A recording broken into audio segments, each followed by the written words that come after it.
Greetings, and welcome to Channel Other Doc. I'm Jim, I use he, him pronouns, and this is The Inner Circle, one of the story arcs in our Waking Nightmares campaign of Don't Rest Your Head, a game by Fred Hicks of Evil Hat Productions. This is a supernatural horror game in which nightmares have come to life for the Insomniac PCs who are struggling against them. And, let us go around and say hi to everyone we have with us today, and see who they are and who they are playing.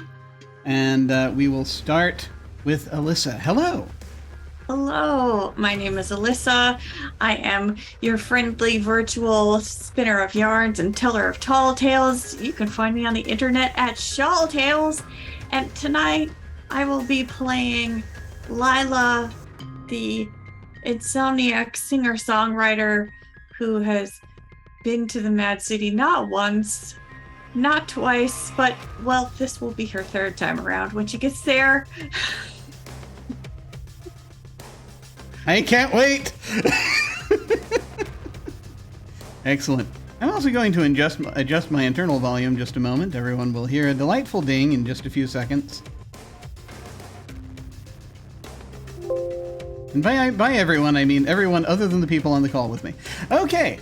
It's like waiting. Yeah, no, Waiting. Should have specified. I should have specified. Any case, no, I'm fully prepared. Let's continue on and say hi to Olivia. Hello. Hi, everybody. As Jim just said, I am Olivia. You can find me on Twitter at CryOutOlivia. And this evening, I'm going to be playing Ada Dawson, mathematician extraordinaire and horrible insomniac. Yes. I've never been to the Mad City, so. Never. Not once. But, you know. That could change. I hear it's nice this time of year. And finally, we will head over. I mean, it's nice for the nightmares. They enjoy this time of year there. And then now let us head over to Sara. Hello. Hello, I am Sara. I use she, her pronouns, and you can find me on the internet at Sara of Swords. And tonight I will be playing Isabel, the 19-year-old party girl who has not slept in a few days. No. Why sleep? And Why sleep? Yeah. Why sleep when you could do things? That's right. Oh, yeah. Too relatable. Yes. Me too relatable. Unfortunately, Ben could not be with us this evening, but he is, as you can see by our chat, he is here in spirit. But we can but hope that all resolves well, and that we shall see him next time. But in the meantime, like we do with other games on this channel, we're going to be using the X card, the N card, and the O card. If we hit something that's crossing a line for one of us, any of us can type an X in the Zoom video chat or anywhere else, or hold up a card, make an X symbol, and we'll back up and do something else. If something happens that we're okay having in the game, but we don't want a graphic description of it, we can type an N in the Zoom chat and we'll fade to black on it or put it behind a veil. So it'll be there, but we won't go into detail. Finally, if we're exploring a topic or an area of roleplay that's particularly intense for us, but we want to keep going anyway, we can put an O in the chat to let us know we're okay and that we're all good to keep piling on the drama. Something else we can do is put an O with a question mark after it when we're moving into a difficult topic or say or do something and then think, maybe that might have been a little too much. Then everyone else can respond to that, again with an X, an N, or an O to let us know if we're still doing okay. We're also using the pause. If any of us needs to take some time, we can ask for a pause in the game while we discuss things, or just take a break for as long as anyone needs. As a reminder, just a few content warnings. This game has the potential for discussions of physical and mental debilitation, insomnia, death, law enforcement, nightmares, body horror, being stalked and chased by supernatural beings, and other horrific themes. The game has mechanics related to states arising from sleep deprivation, referred to in-game as exhaustion, madness, scars, and fight-or-flight responses, but places the expression of those states squarely in the hands of the players. You can see all of that by typing in the chat !DRYH, that's Don't Rest Your Head, CW, for content warning. And that will display the content warning. That's also going to be popping up periodically in the chat. It is on a timer. So, let's see, what else must I say? Also, please remember, we have an open door policy, which means that any of us and any of you can feel free to step away from this at any time if we need to. It is just a game, and mental health is always more important. So we have a situation that we are going to be starting out with here. We are beginning our narrative, and so this is the part where I just randomly make stuff up and things happen. So we are, as it turns out, we are in a place not unlike Anchorage, Alaska. Similar to, but legally distinct from, Anchorage, Alaska, in the near future. It's a funny thing, something that was brought to our attention, that actually been brought to our attention recently, is that they have plans to look into. They're not sure if they're going to do it yet, apparently. But there are plans to put either possibly a commuter train or a light rail in. They don't have one right now, but they're looking into that possibility. So this near future, in which we are past the pandemic, is also a near future in which we have this. We have this also in that city. So, this is the place in the far north of where a lot of us are, that we're going to find ourselves. I do have a question. Right now, do we think we are experiencing eternal day or eternal night? Or are we experiencing one of the two?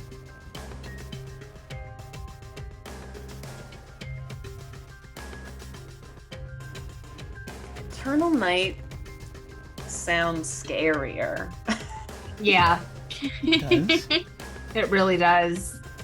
And it makes for an more interesting insomnia story than Eternal Day. Yeah. All right. So, I think. Yeah. I think your circadian rhythms are messed up, but it's yeah. not. Yeah. Of course, we. Yes. Well, yeah. That'll be interesting. So less of a contrast with the Mad City, which we'll be entering for a little bit. So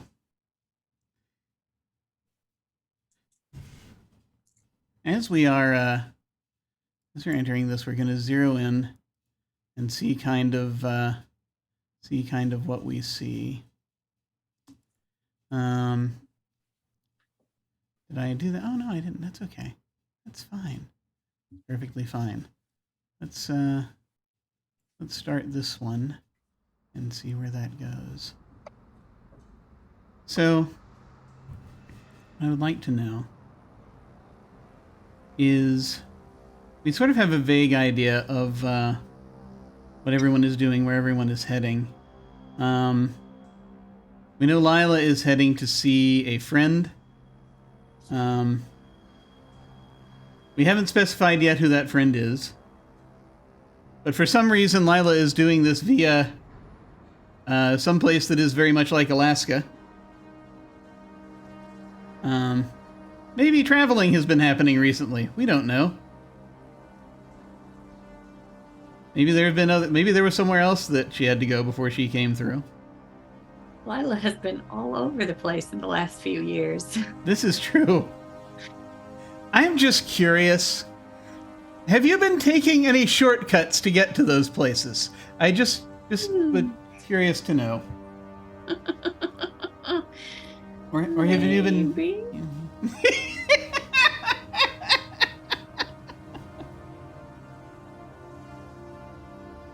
It's a funny thing because, like, you know, there are certain shortcuts that might be possible. But let's not worry about that. It's fine. It's fine. I'm sure everything's fine. I'm sure it's all right. But that being the case, we know that Dawson, I guess, has been at a working with the university here or near here. I actually Yeah. was thinking about that. I think Dawson's maybe also been traveling, like Okay. probably was working in a university in the actual contiguous Hmm. US Okay. and has come, yeah. So it's been a little bit of time since the incident, capital T, capital I, Okay. but not long. All right. All right. Interesting. But this is where Right. she's from, Oh, okay. past All right. Alaska. Okay. All right. Cool. Cool. Cool. So actually, you're going to be writing it. Okay. Cool. Cool. Yeah. And we know that, of course, Isabel has been jetting all over the place. Recently, we think back from Europe. Is that Yep. what we're saying? Okay. Yep. We had something that we didn't pick up, but I do want to ask about. Is that we had been talking about that was briefly mentioned that Isabel might be on the way to see a friend of hers who is in the hospital. Is that still something we're going with, or are we here for another reason? We are here because we are seeing our Isabel's traveling to see her girlfriend whose parents threw her into rehab and like a remote, exclusive resort rehab in Alaska in the wintertime. Excellent. We're going to be very caring parents and send our Yep. child to the darkest place that we can. The snow shoveling is good for Yeah. you. I mean, Yeah. Delightful. Therapeutic. Yeah. It's therapeutic snow shoveling. Yeah. Awesome. Okay. So we are going to be on this so we have hopped onto here from either airport or train to this new sort of commuter rail, or possibly it's a light rail. Probably more ironic if it's a light rail. This was not here the last time you were here, Dawson. This is a new thing they have installed. You're all going to be on this. Find yourselves on this this train car, on the light rail. And if there, I imagine that if there was, perhaps there was light just a few days ago, but it is now settled in the point that we are preparing for the long darkness Yeah. that falls upon this place. Yes. Yes. So,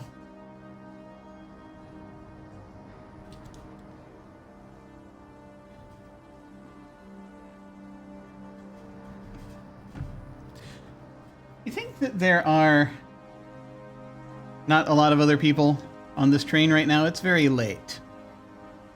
It's,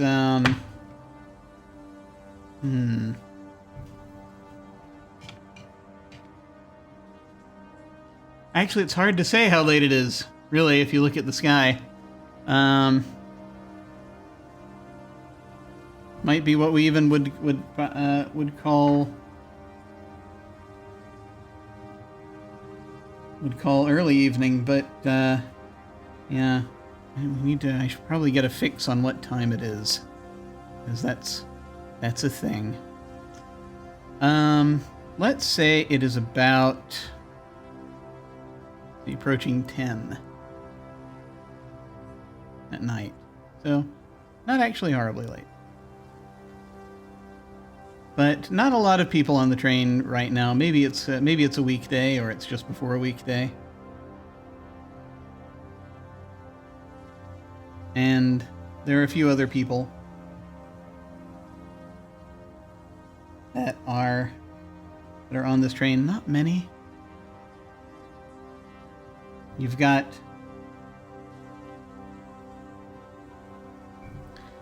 they essentially they've been sort of crossing back and forth.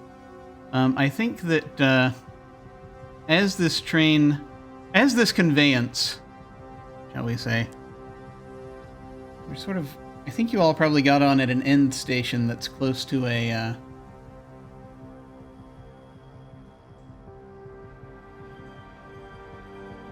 it's kind of close to maybe where you get on from the train, or you get on from a commuter rail, that kind of thing. And this was a point at which, I think had been turning around. I'm going to say this was the end of the light rail, and sort of was turning around, so people were getting off. A bunch of people got off, only a few people got on. And you will sort of distinctly remember that in kind of someone who almost got into your car but sort of turned at the last minute and got onto the next car down. So it looks like somebody in a hoodie with sort of a blazer over it, sort of listening to music, sort of clutching a notebook. And you couldn't really make out much of this person's features, but they ended up in the car behind you.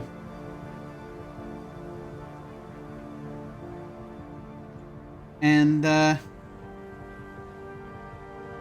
so as you've been going and you've been heading toward this point, I'm imagining that the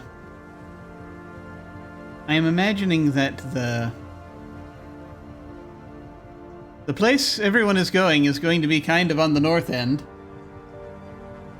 roughly.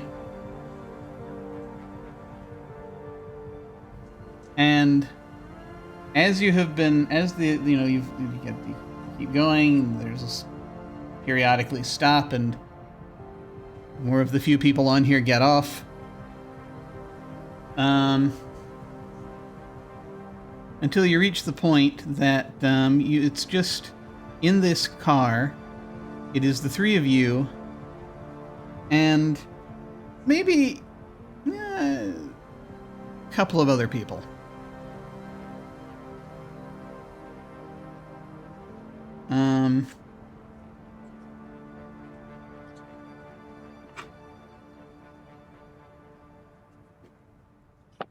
See someone just kind of just sort of sitting in the corner, putting stuff in a sketchbook.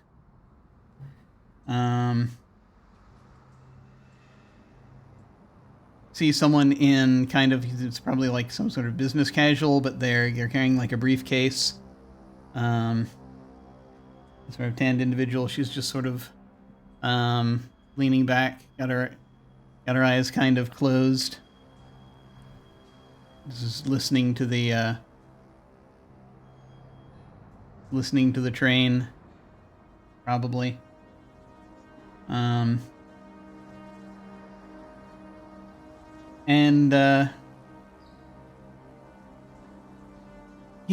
it gets to the point that it's just the three of you, and you think that other person is still back in the car behind you, possibly from little glimpses you've seen.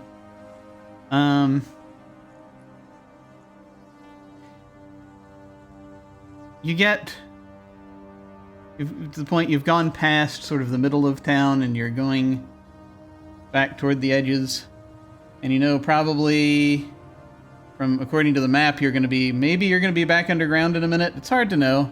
You folks don't really know the geography here, but you see that What you see is sort of on the side of the car, this little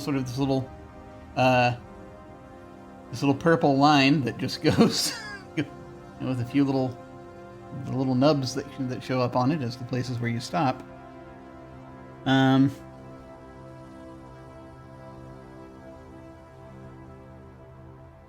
Little voice will come in every now and then. Where the next stop is, and we'll give the name of a station.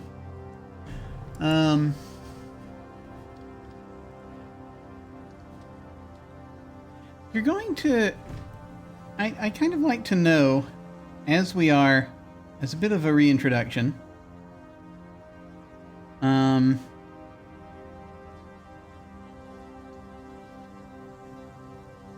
what we, who we see, and if there's anything in particular that you have been looking at or paying attention to or doing on this trip in this car. And I'll go ahead and... would you like me to call on you, or would you like to volunteer? I'll go first. Go for it. So Isabel is about 5'8". She's rail thin and blonde, and she has she's wearing glasses and she's got over-the-ear headphones similar to what I'm wearing, and she has been trying to get the lighting for a selfie right, and it just isn't working. So the train does not have enough the right kind of light, and there's not enough coming from outside, and she is just having a time of getting herself a selfie in this train car. And she really wants to, because she wants to send it to her girlfriend and all of her friends, like, hey, I'm in Alaska. And it's just not working. And she's about to give up and like post a really mean tweet about the lighting situation on legally distinct from Anchorage's rail lines, their lighting. She's sitting underneath a light that's flickering. She didn't pick her seat very well. You could tell that if she had, chosen her seat differently, she probably would not be having such a hard time of it, but she doesn't want to get up and change seats just for the purposes of taking a selfie. She's a little self-conscious for that.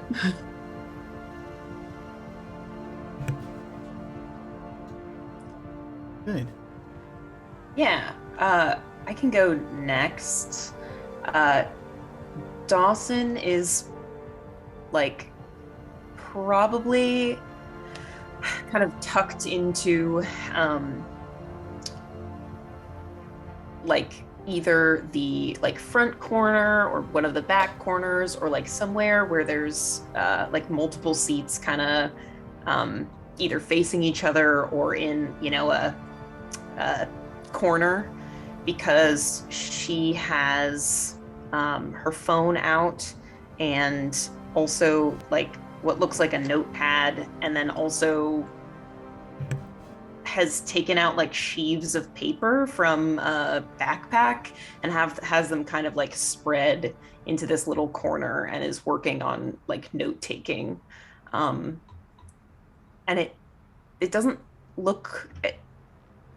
They're just like papers from like all over the place. There's math notations, but there's also like what looks like a to-do list.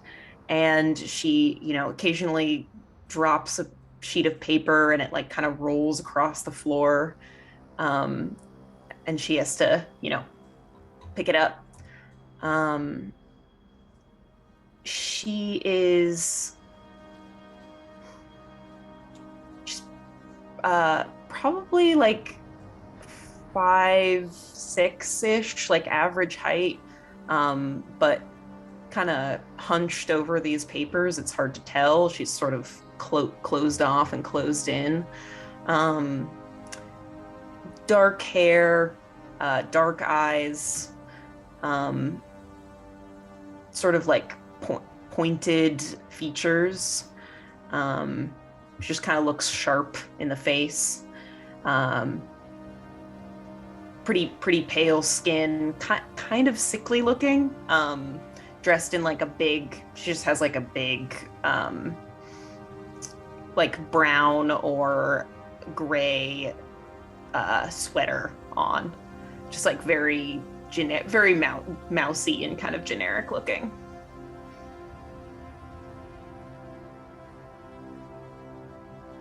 Okay. Oh, she also has reading glasses, but they're tucked into like the hem of her or the collar of her sweater.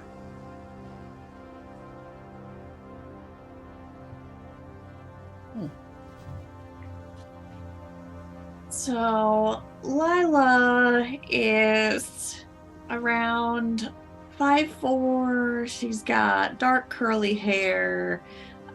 She probably has her guitar kind of like propped in the empty seat next to her.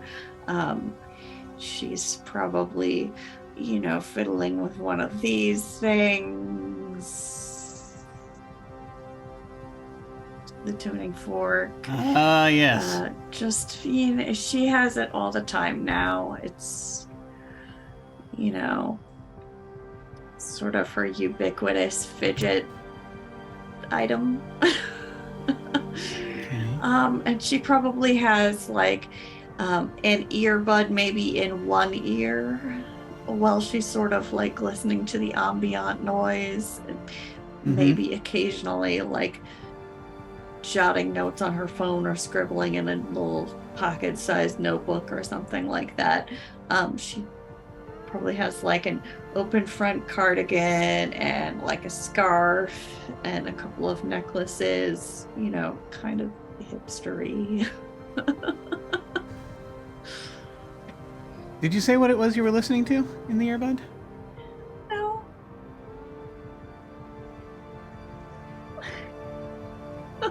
You have any idea about what you might be listening to in the earbud right now? I mean, she's probably either listening to some like indie artist or a partially recorded track of her own and trying to come up with lyrics. Okay. So, a couple of things are sort of going on. I think that as the train is sort of going, and it's been a while since you've heard the call for the next stop. So you must be on a longer stretch of track. Things are kind of you see sort of the lights of the lights of town are still sort of around. You're getting further out from the bigger buildings. And so now that you've got buildings that are more like sort of one-story buildings, that kind of deal, as you're heading kind of into this part of the sort of the outskirts.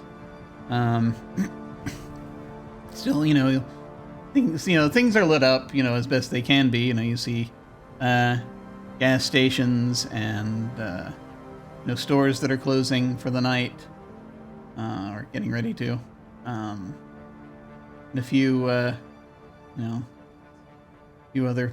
things. You're probably not near enough to. No, you might be. You're probably not quite near enough to the coast for it to start seeing the bait shops and what have you. But maybe those will be shortly. But you probably did get a glimpse of some of the of docks already. A bunch of boats out there. And sort of passing by on the left. And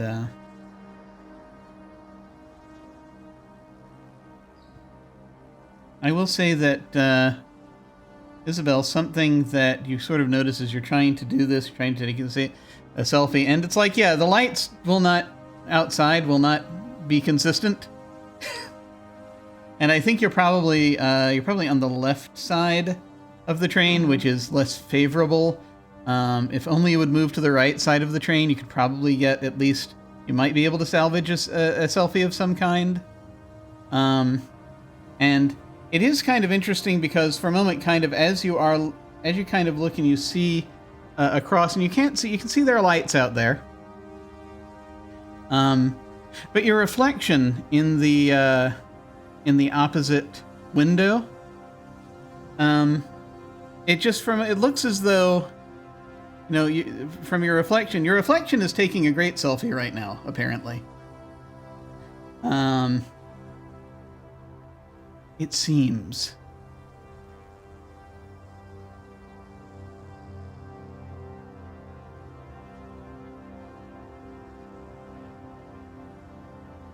And just seeing how very just together and sort of with the angles that she seems to be. It's very strange. Or maybe it's not.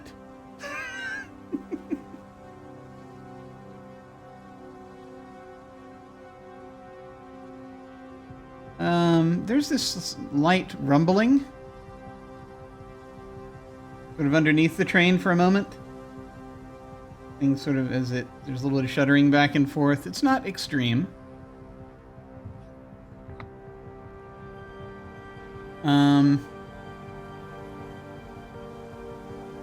The other two people sort of hanging out in the car don't seem to notice.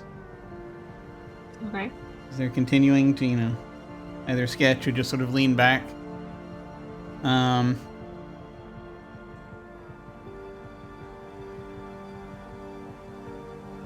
want to say that, Dawson, as you are working on stuff, are you working on the same thing?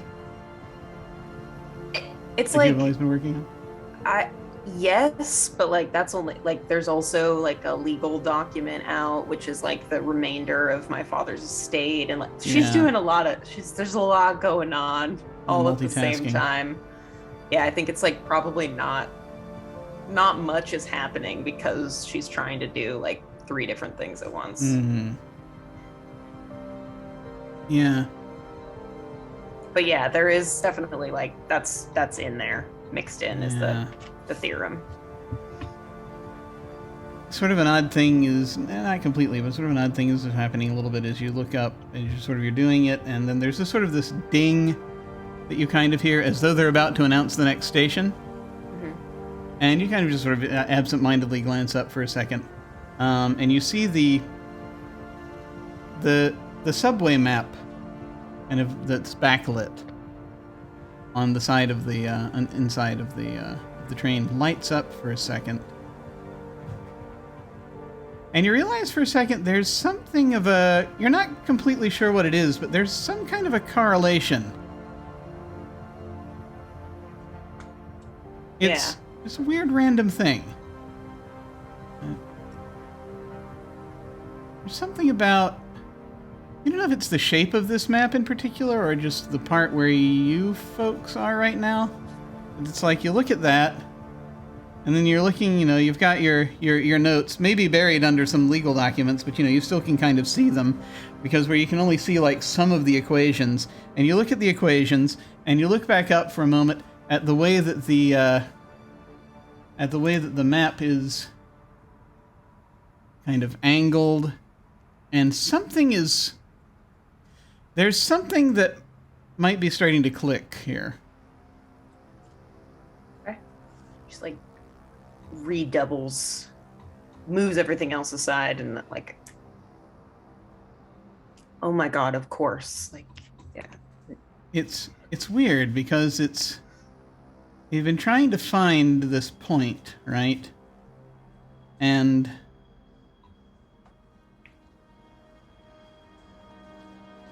it's it's interesting actually as a juxtaposition between this city and the city you're in. But it's if you strip a city to its bare bones and you follow a particular path, maybe there's something. And kind of as you're sort of looking at this, the lights flicker a little for a moment.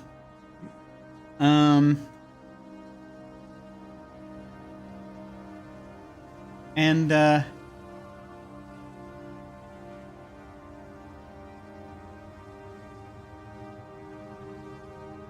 the train is slowing down a little bit, still heading forward, but it's like, okay, finally we've arrived closer to the next station, and you hear on the speakers coming through, ding, the next station is.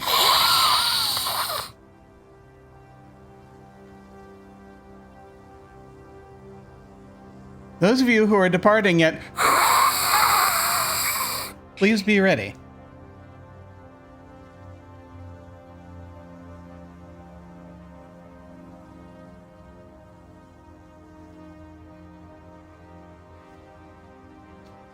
Lila.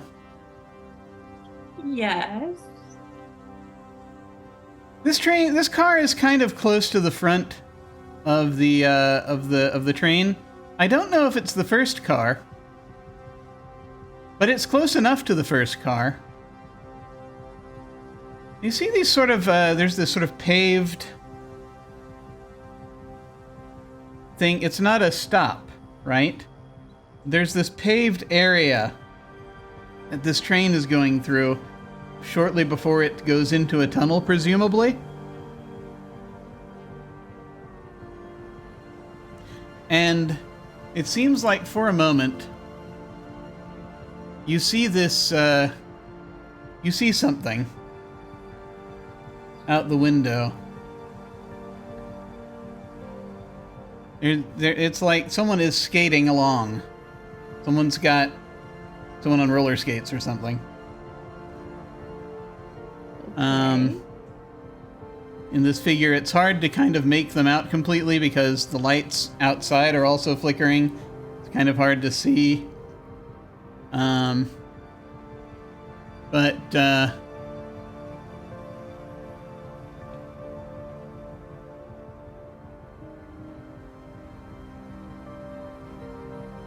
there is one light that kicks on just before you kind of move past where they are into a tunnel. You see them sort of rolling forward and kind of like they're getting ready to just smack into the side of the train. They don't, as far as you can tell. But what you see briefly as this one looks up, it's hard to tell again what they're wearing. But it's this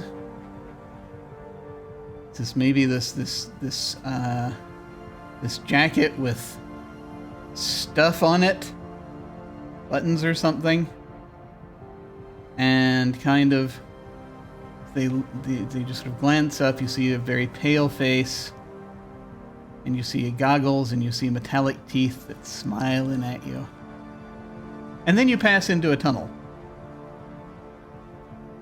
Okay. It's gonna be one of those kind of trips. There's a moment when as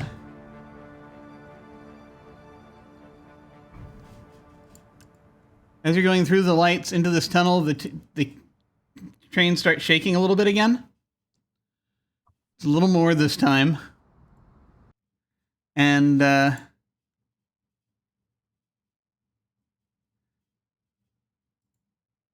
you can feel as though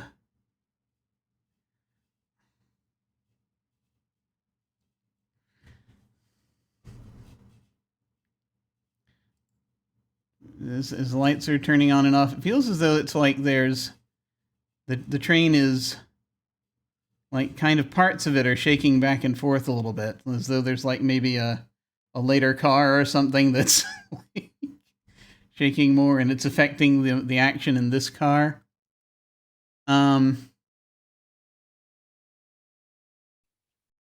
And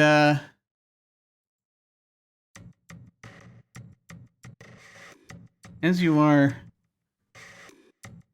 basically heading into this tunnel, it feels as though it's like you sort of can feel it. The train is going faster and faster. And you're occasionally seeing like now pillars go by. You go by sort of a slightly more open area, and there's Is it a stop? It's hard to say, but the train doesn't stop. You see tiles, sort of a tiled area, maybe an underground area, as it goes through very quickly. Train speeds up a little more. Goes through another tiled area. The previous tiled area was sort of a grayish off-white. This one is in sort of an off-dark blue. It looks like it's completely different design. Some kind of underground station or something, but the train's not stopping. It's moving. It's continuing. It's picking up speed.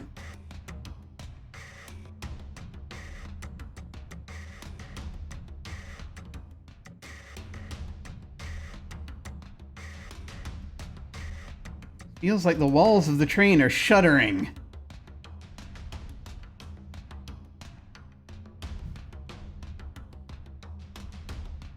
As it dashes through a third station, where the tiles are kind of reddish.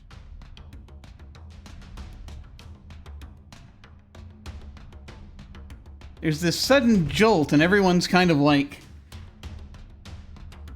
Either if you're not holding on to something, you're thrown a little bit from your seat. As though, and you hear this loud kind of... This loud, unholy, metallic crunch coming from somewhere behind you.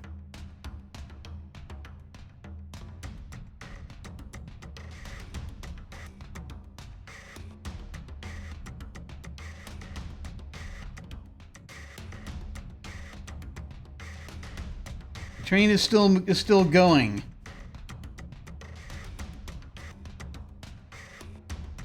Get the occasional little grilled wall lights on either side of the tunnel popping up every now and then.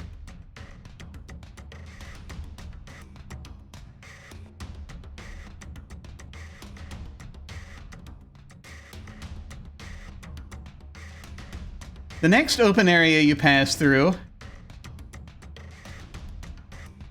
its own lights seem to be blinking back and forth, and for a second, even as you're looking, if you're looking outside, it's like goes back and forth between black tile and white tile. Like, and I'm not saying it's an alternating zebra pattern. I'm saying the whole thing, as the lights flicker, each time the lights flicker, lights go down, it's white. When it comes back up, lights go down, come back up, it's black. White, black, white, black, white, black. And they're like people there. They're like waiting for something. And you see them sort of watch the train as it goes by. Kind of surprised. The two other people on this car with you don't seem at all troubled by any of this. Actually, did I say two other people? There's now only one other person. The woman who is sitting back with her eyes closed, possibly nodding off, is no longer on the train. No longer on this car. As you look back and you notice, there's only one other person. It's the lady with the sketchbook in the corner. She's still sketching away.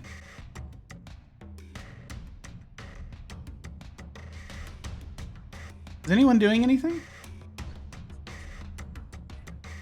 I think, like that jolt of the train has kind of scattered, like anything Dawson was holding or was on the seats has just kind of like, in a flurry of paper fallen to the floor. And so I think she's been like collecting it all up as she watches what's going on outside, and is like casting glances at the windows, but is like collecting up all of her stuff. And also like looking around to see if the two of you have any reaction, or if this is just something I'm seeing. Isabel has stopped trying to take a selfie. She's sort of put that task on hold for now. And is looking outside with rapt attention and having never been to Alaska before, never taken this train, she, doesn't know if this is normal for it or not, but is highly doubting. She's been on trains before, so she knows how they work. And when they come to the station where the tiles are flashing white and black, I think she catches Dawson's eye and is like,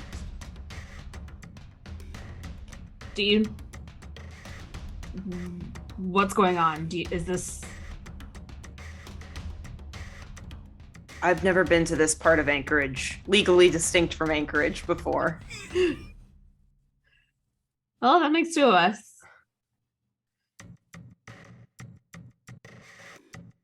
Okay, but you're seeing it though. Oh, yeah. Okay.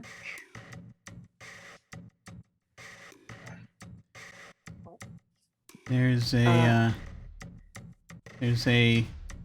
sort of smoky marble station that you're now passing through.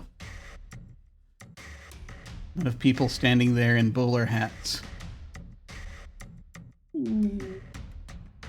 Business attire. And as, again, this train rockets through, lights outside and inside flickering, I will point out that, Lila, there is one thing that you kind of catch just at the edge. And that's kind of a... sort of sometimes in tiles they'll put like... Or not even in tiles. They're not really tiles here. In this one. Sometimes maybe in metal. Yes, it's sort of in the sort of a metal hanging on the wall. Sort of engraved on the wall metal. Toward the back. Where there's an exit to that station, presumably. Lila, you will notice you see a few letters. Briefly, as this is getting ready to pass out of this train gets ready to pass out of this station. Those letters are XIII. Oh. Okay. And it's back into another tunnel.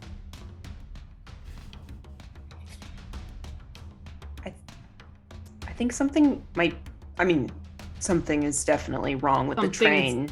Definitely wrong with the train, yeah. Yeah. Is it like a subway car where you can get from one car to the next, or is it like completely closed off? Yeah, you might be able to get from one car to the next. It does look like... It's actually funny, when you first stepped in here, you thought it was completely closed off at first glance. But now as you look toward like the front of this car, where it connects with the next car in front of you, it looks more like one of the older fashioned types that you can open, that the door will open and you can get into the next car. More like a subway car.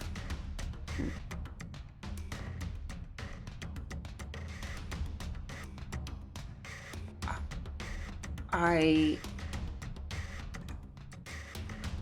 feel like I actually don't know what we should do in this sort of situation. Yeah. Is there an emergency stop cord?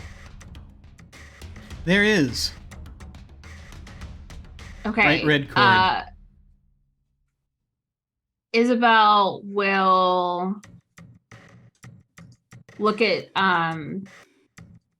Dawson and Lila and just gesture to the cord and be like, should I pull it?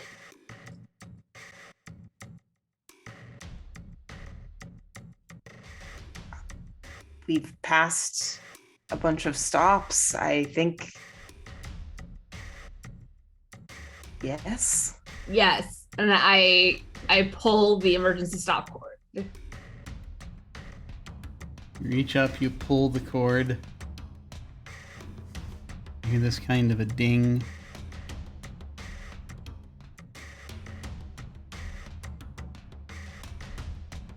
As you do so, Lila, in your little earphone that you have in, little earbud. Things have been going in and out. The music kept playing for whatever reason. But there's this and for a moment, you hear a voice say, "Ah, there you are."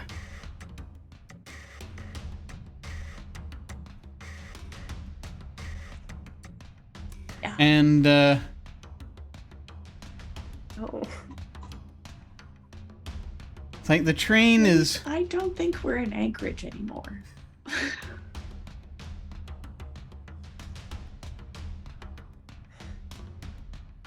There's light up ahead. The train is moving in, and like everyone hears the sound of metal on metal rail trying, as the train seems to be trying to slow down. There is a slowing. Train is still hurtling pretty quickly. And then there's a very abrupt kind of another smash that you all hear from in front of you. Loud metal sound. It's like it's kind of as though if it's like, did you hit the side of a building? We don't know. The side of the Eiffel Tower or some similarly metal structure. And everyone is jolted again. Much worse, out of your seats.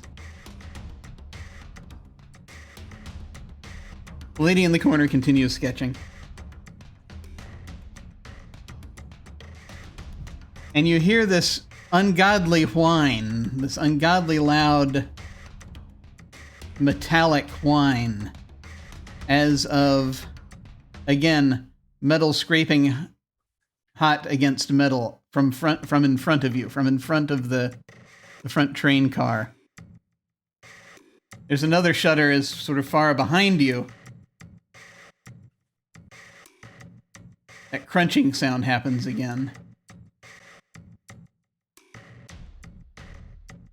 There's another jolt, but you're prepared for it this time. The train is slowing down.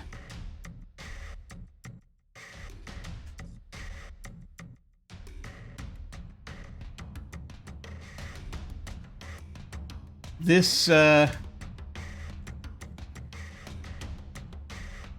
is very drab and gray.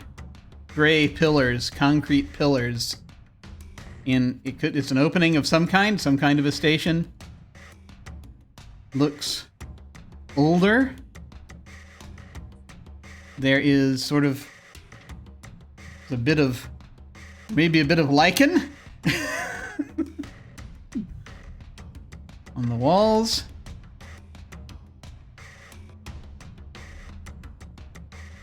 You're pulling in.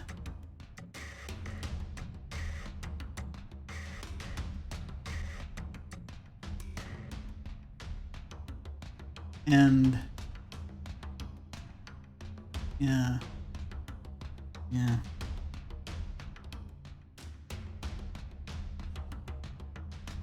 There's a lot of sort of, there's like light from these sort of pools of light that are coming down from these sort of lamps overhead in the station outside.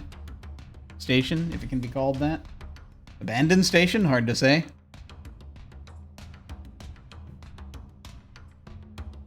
The train is slowing.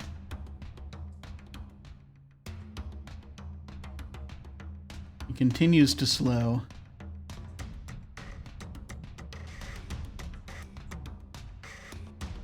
Until finally as you're looking at this, I should say, as this is happening, folks have been jostled around, looking around. You do notice, you think that the person in the hoodie in the car behind you also got jostled around as well, but you don't see them now.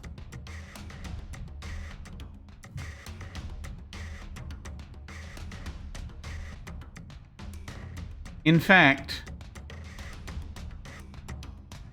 as the train seems to be tilting back and forth in a very bad way, finally is sort of rocking, slows, skids to a halt.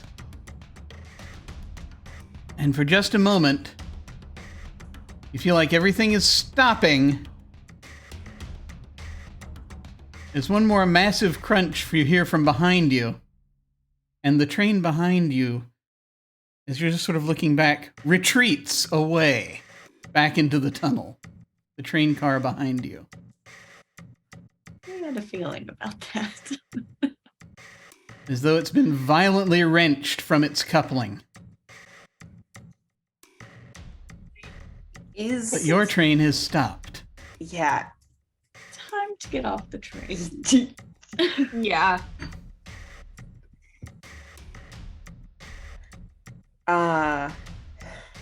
Do any of these windows open? Or windows. I'm trying to go out dramatically. Does does the I'm sure there is an emergency exit window if you really want to. I'm nervous. No, I'm assuming there's like a door, like a regular door, or is it just the one in the front, like the subway car door?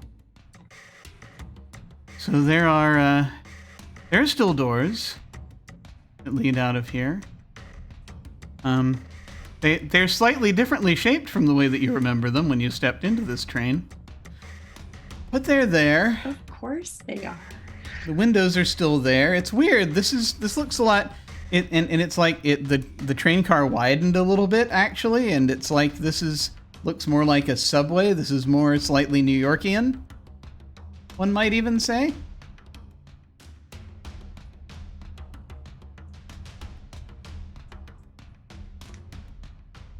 Complete with stale smells. Sorry, go ahead. Great. Oh. Had to add in the smell detail.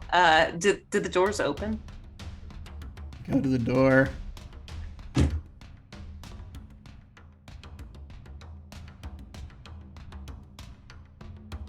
So this car has just been under a great deal of stress. The door feels stuck at first. You're going to try to dig in and pull the thing open? Yeah, I'll try that. Okay. This is going to be. First of all, let me ask: Did you get a character sheet in there, or is this? I did. It's the third one. I don't know why it won't let me add my name. It's the first blank claim me one. Oh, there it is. Yeah. It didn't let you change the name from blank claim me to a different name? No, I'm also technologically not very good, so. Hang on. There. Let's see if it did that. Let's see if that did anything. It did not. Fascinating. Let me try that. Hang on. Let me try this real quick. Yeah, there it went. There we go. Okay. I think you had to edit it on a basic level for whatever reason. Anyway. Yes. So here's what we need to do. So this is just going to be a pane. This is going to be a pane of 2 that you're going to be rolling against. So you can use your discipline. Anytime you roll, you have to use whatever discipline you have, which is right now is at 3. If you wish, you may add an exhaustion die before you roll, if you want that. If you wish, when you roll, you can also add in madness dice when it asks you, if you would like. Up to you. As whether you want to do that. Seems rather low stakes, so I'm gonna keep it on just discipline. Okay. Straight discipline for the first roll. Alrighty.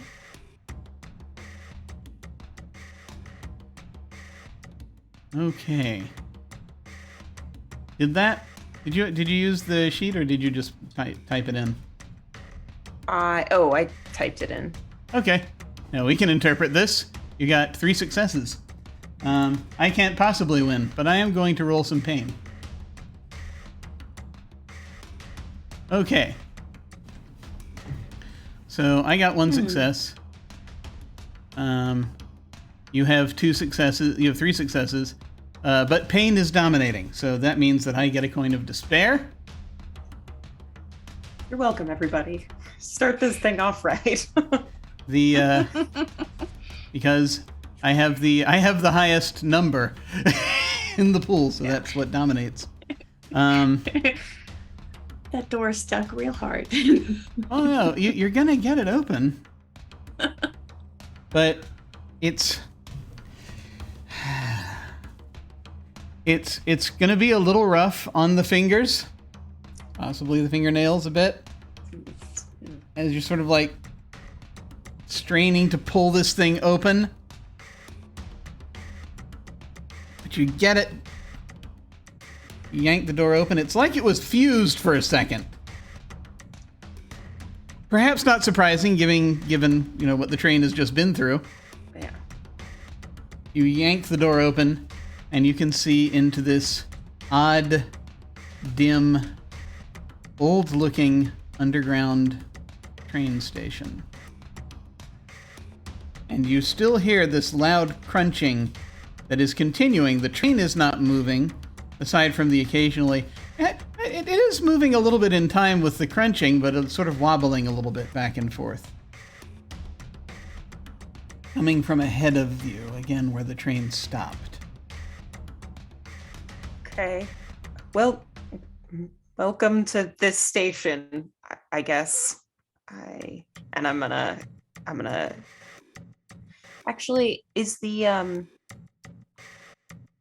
Yeah, no, I don't. I think I'm too weirded out to care super hard about the sketching woman. I think Dawson just gets out of it. No, she's just merrily sitting there sketching.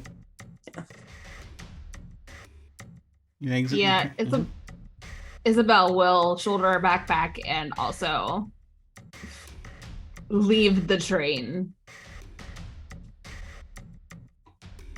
Okay.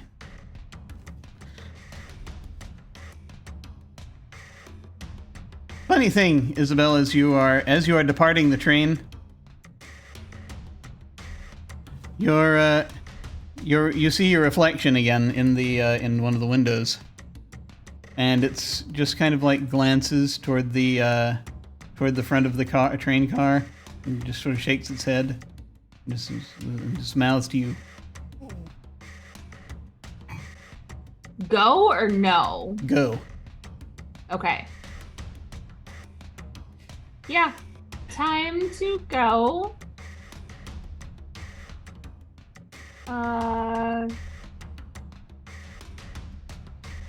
So that happened. And now we're here. Yeah. Wherever, like... Here is... What? Yeah. Yeah. I'm pretty sure it's station... Station static, yes. We should go. As you're stepping out of the train, you will notice a couple of things. First off, as you step out, you will notice the swinging sign, kind of painted sign way up.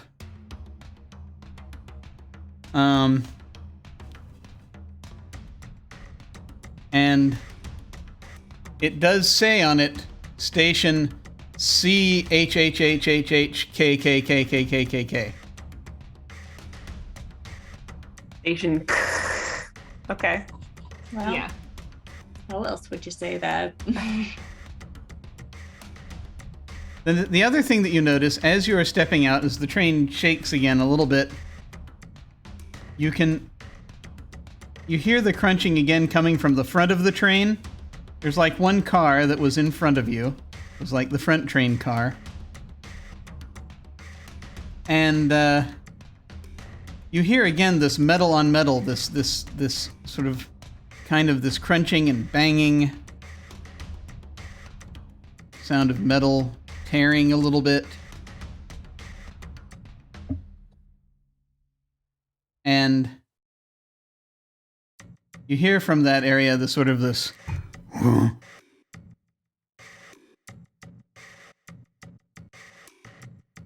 there's steam rising from the front of the train.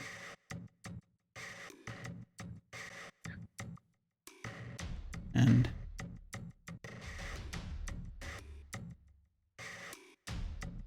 I'm curious to know if anyone is going to look at that, or if you're going to... move kind further of want to into the go station. look at it. Want to look at it? Okay. Dawson will like start to take a couple steps towards it, just to kind of like You take a step. bending around the. Getting closer. It's weird. It's like there's this sort of this more metallic tearing and crunching, and then kind of from around the front, where the front of the train is, you hear again this and you see this metal thing, a metal hand, big sort of like construction equipment sculpture thing, metal blue painted hand that comes around and crunches on the corner of the crunches down on the corner of the front of the train. And you hear this again, this kind of creaking of metal as you see this thing, this head made of the same stuff comes around and into view. It's pretty big. It's you would say about as big as like 2 or 3 people maybe, this thing, as it comes around. Not the head itself, but the head's fairly big. It's got this weird kind of sort of perversion of like a conductor's cap that's part of its head design. This blue metal, this blue face, metallic face with this big sort of iron jaw that hinges down and up. These 2 little smoldering amber lights, steam rising up from them, steam coming up from this thing.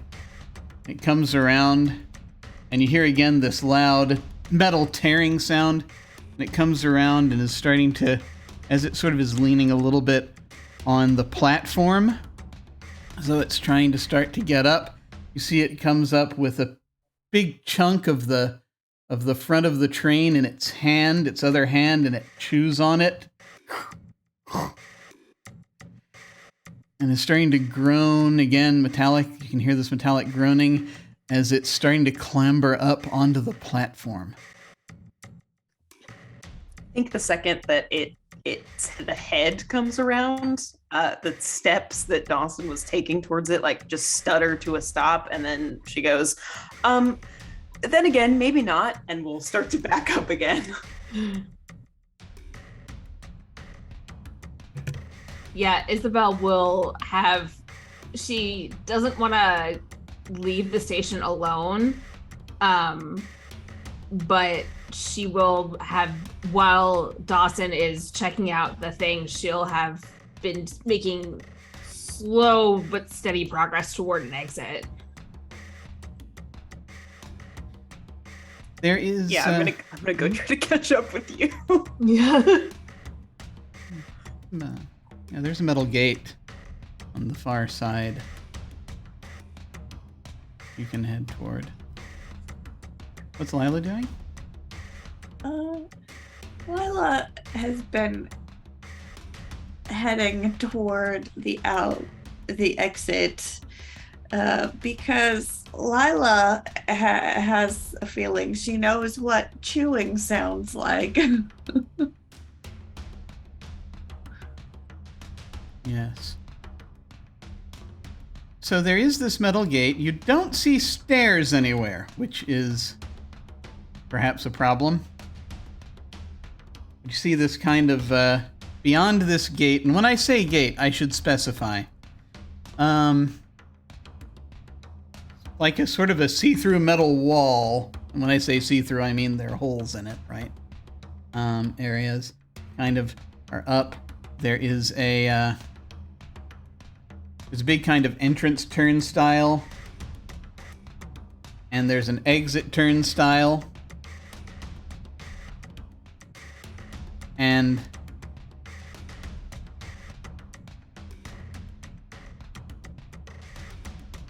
as you are all heading toward this gate,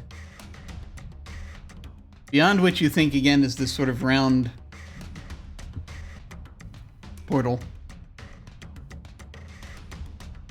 you hear from behind you, you hear this and you hear this big clang.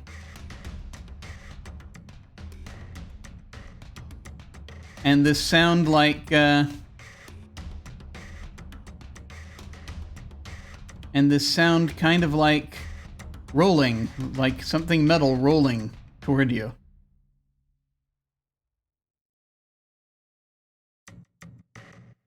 Run.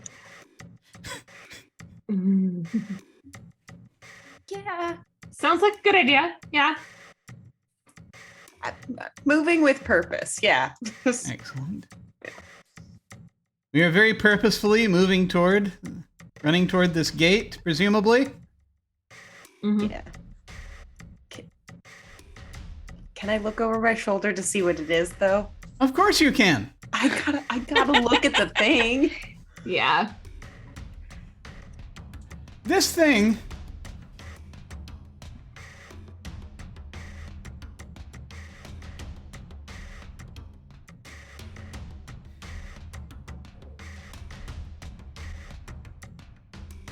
it's it looks kind of so let us say for a moment,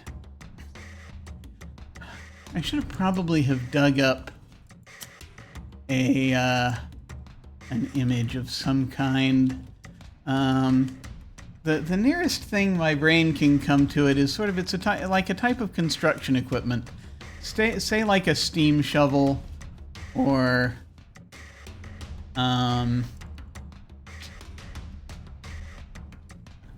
a bulldozer is kind of the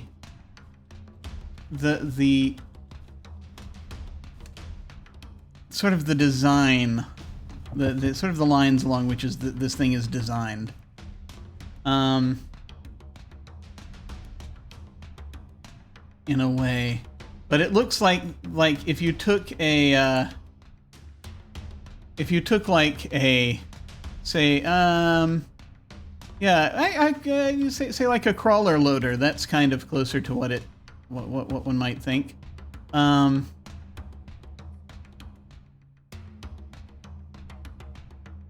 And you turned it into a person. This sort of blue painted crawler loader, which is the it's got sort of the sort of shovel front. This doesn't have that, but it has hands and arms, and the hands are these big kind of sort of vise mitts. Again, it's got the jaw, sort of detachable jaw. That's kind of a little bit more like a steam shovel looking thing. It's big. It's like about the height of two people, roughly. 1.5 tall people. Wide. It's about 3 people wide. And it has these strange kind of legs that, again, are jointed legs that you think it has like 3 of them that it can use to maneuver itself. And on those legs, at its base, are wheels.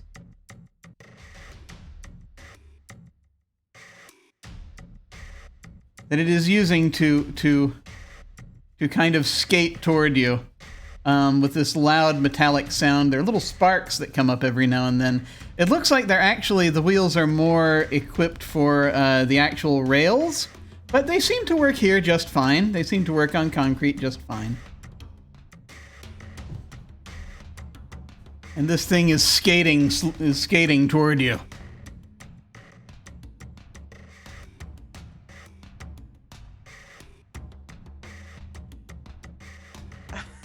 We gotta get out of here, you guys. This gate, these turnstiles. What would you like to do? Go through them and get to the other side. Okay. So You're probably gonna have to hop them because they're they're not gonna turn that way otherwise. Unless you want to go through the exit door and see if that's working. Up to you. Which one is closest? Well, you've had the opportunity as you're running toward it to choose, because it's a fairly wide area, this station. So you could if you dodge left, then you can head over to that door. If you dodge right, you can head over to the turnstiles. The entrance turnstiles.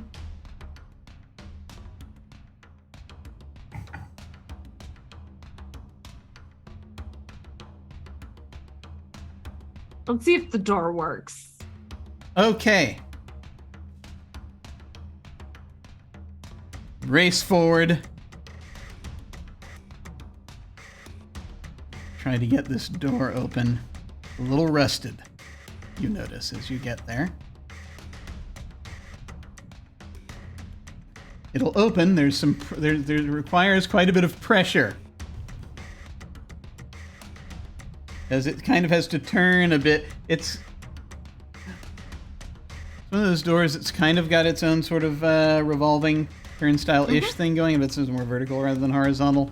I don't know if you know if I'm explaining this well. Yeah, it's kind of like a big revolving metal door. The exit doors in subways, yeah. Yeah. I getcha. Yeah. Push again. It's rusty. As you are seeing through.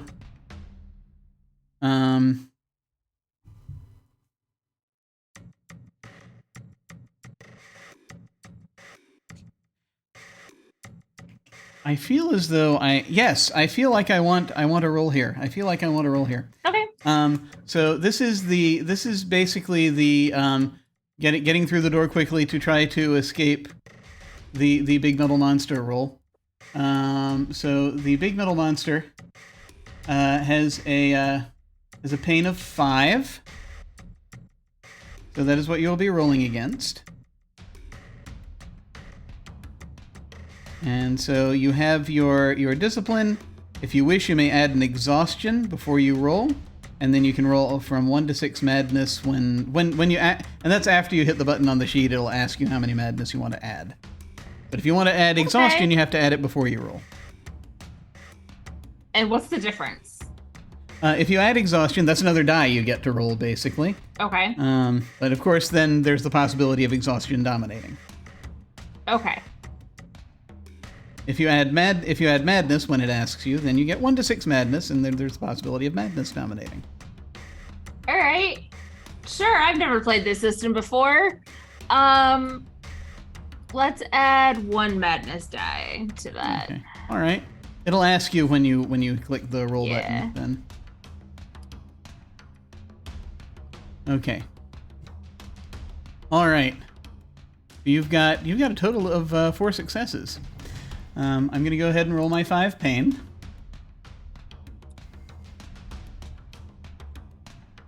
I got 2 successes. Pain continues to dominate, I think. Yep.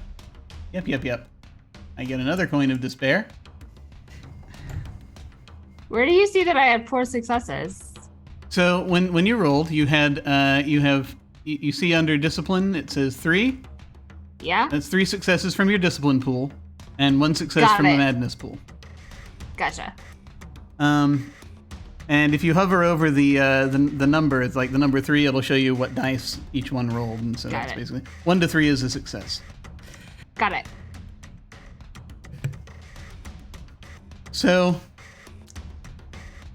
as this is happening, and you have it's this kind of weird success at cost thing going on, but you also it's not really too much of a cost aside from perhaps psychological.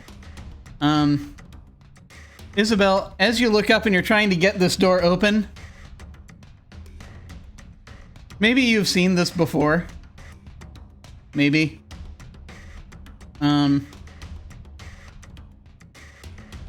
You see, for a moment, it looks like There's someone standing in that in the exit way out that's beyond this door. That's sort of that round portal like thing.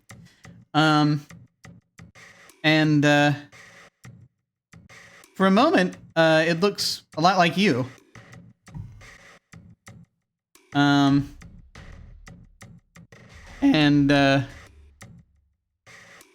just sort of nods and holds up this mirror. That kind of for a second, it's like, they're holding this they suddenly from nowhere they produce this large mirror, and they just look at themselves for a second and they just sort of adjust their hair. And they'll turn the mirror so you can see, so you can check yourself out as you're pushing this door open. And then she sort of glances over toward the other end of the station and is like, looks down to realize, I've got a mirror type thing. Doesn't say anything, but sort of their gestures kind of indicate, and just was sort of like looks at the mirror, sees the thing, sees that you're looking this way and you can't see what it is. Just sort of is like questioningly looks at you and just sort of tilts the mirror a little bit, sort of like sort of seeing, so you can see the other part of the station if you want. Questioningly. I do. Okay. So she seems to why intuit not? that. She turns the mirror, and from the other tunnel, the tunnel you entered through, you see another hand come, another big blue hand, but this one's much larger.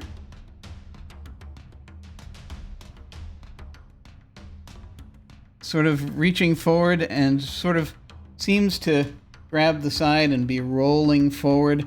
And it looks, for you see the head of this creature that's like the one that's chasing you, but it's much bigger.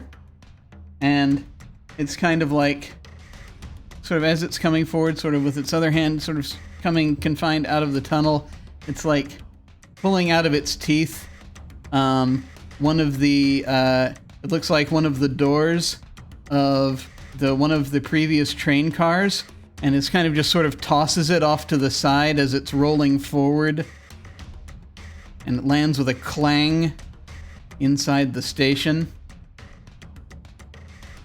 It's a much bigger one. It doesn't seem to have noticed you yet. Okay, I'm going to push on this door harder and get it open.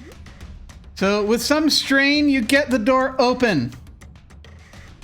And when you do, you finally, you glance at that thing, and you see you hear again this rolling behind you as this thing behind you, you hear it sort of going as it's coming closer, steaming, rolling forward. You hear the metallic sound of the wheels getting closer. You push, and manage to get through this door. The door is now freely movable, so both Lila and Dawson can get through it. Isabel, the other you is for a moment just kind of winked at you. You saw for a brief moment as you were showing, but you had to concentrate on the door. You look back up and she's gone. Okay. You're on the other side of the door now. Are there stairs? Is there like a visible tunnel? There is a tunnel. Out? Okay. There is a tunnel. Of course there's a tunnel. Of course it couldn't go up. I was just about to say, I don't know that we're going to get to go up. Ever. It's fine. Is there an up? Yeah. Or you can run to the tunnel, or you can look for another way out on this side. Up to you. What would you like to do? I think just away from this guy, from this horrible clamp hand guy. Running away from horrible clamp hand guy is indeed the small horrible clamp hand guy, as it turns out. That's the small one that's chasing you. Yeah. I definitely don't want to stick around and find out whether or not its mother is in a good mood. Awesome. The three of you bolt into this tunnel. You can hear As it is, you can hear this thing kind of tearing through the door behind you. You think it's still trying to chase you. You're now in a series of these what look like sewer tunnels that you're dashing through. And this thing is trying to follow you. You can hear it behind you. You cannot see it at this point, but you can hear it. You have a number of... Looks like... You dash past a few places you see as you're sort of dashing through. There are some areas that have these very hot red glowing pipes that you see occasionally in some of these chambers you pass. Sort of on the left, on the right, you're sort of seeing some areas have a little coating of wax. Oh. This seems familiar. What are we doing? Are there choices to be made? Like, is this one There are choices. single? Is this one single tunnel, or are there like? Does it shoot off into different? It does shoot off, actually. As you race further, you notice it does branch off. There looks like you're going to come to a fork. More on the left, you see a few pipes that are like red hot. More on the right, you see a few pipes that are coated in wax.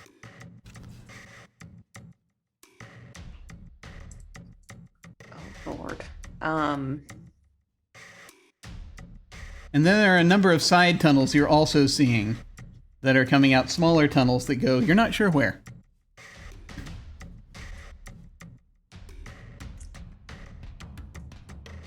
I think I'm just booking it, and whoever goes down whichever tunnel, I'm just gonna follow. Are there any recommendations for a particular tunnel or a particular direction? Both of those sound bad. Yeah, that's They do, the don't they? thing.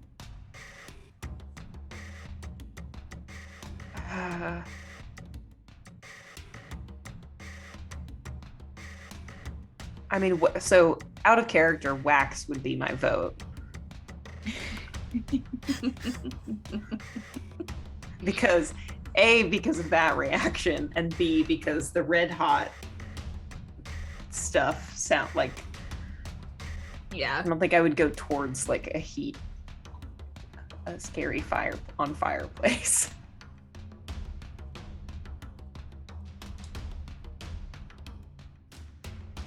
Are we feeling like going waxward? Is that what we're feeling? Or what are we feeling? Mm-hmm. Yeah. We're heading waxward? Okay. Yep. You're starting to head waxward. This thing is still, you think, pursuing you. Are you doing anything to attempt to evade it, or are you just blindly running in a single direction until you find turns and then blindly? Are you doing anything in particular aside from just running forward?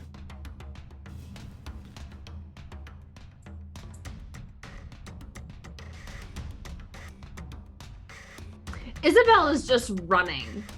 Yeah. She has no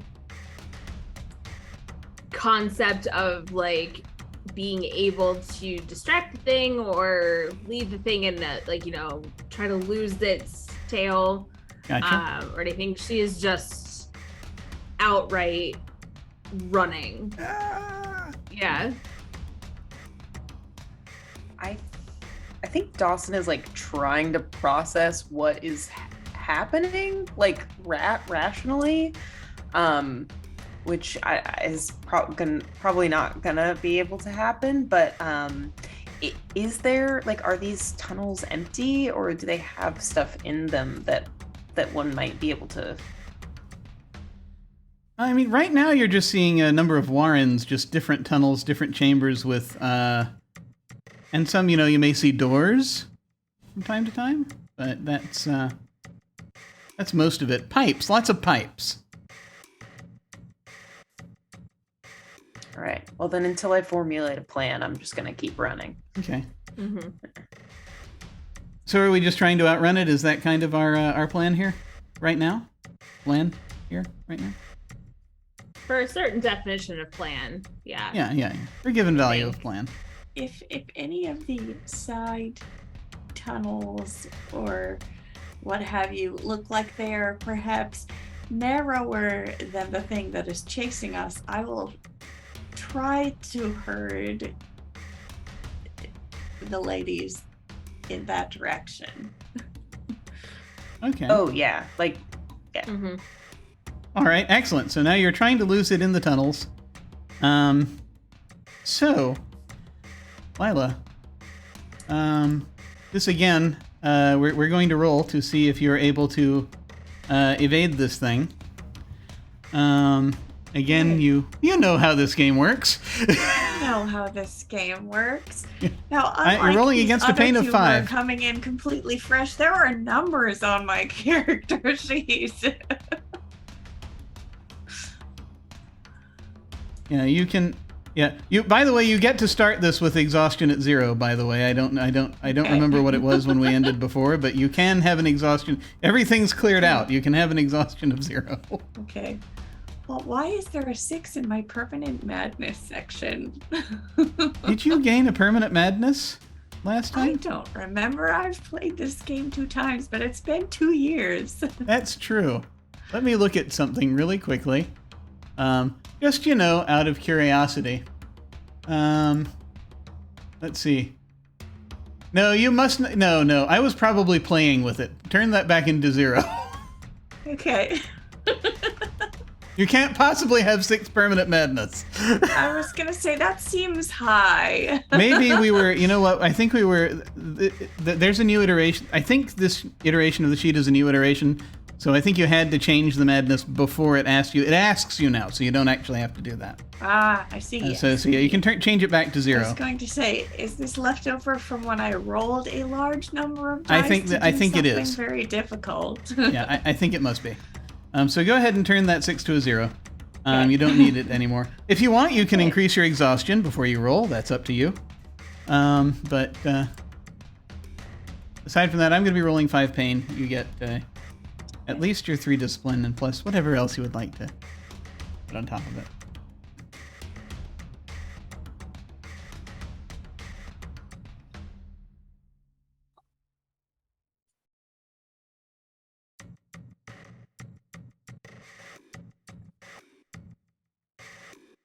All right. Okay, so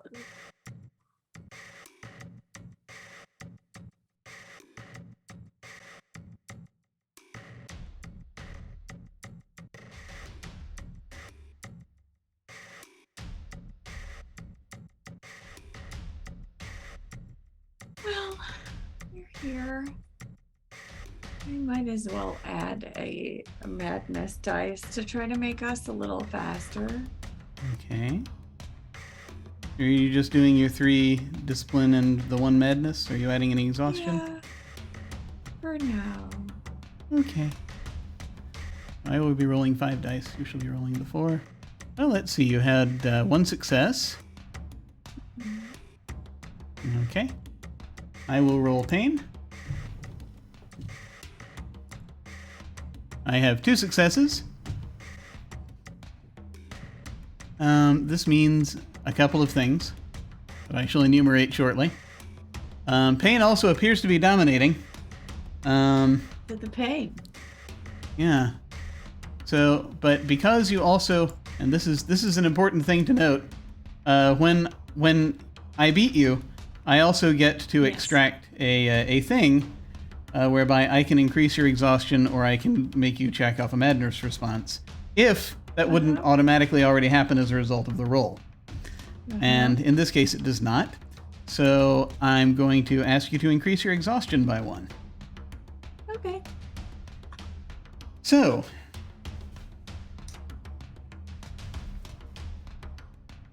you're dashing through these tunnels, trying to get away from this thing.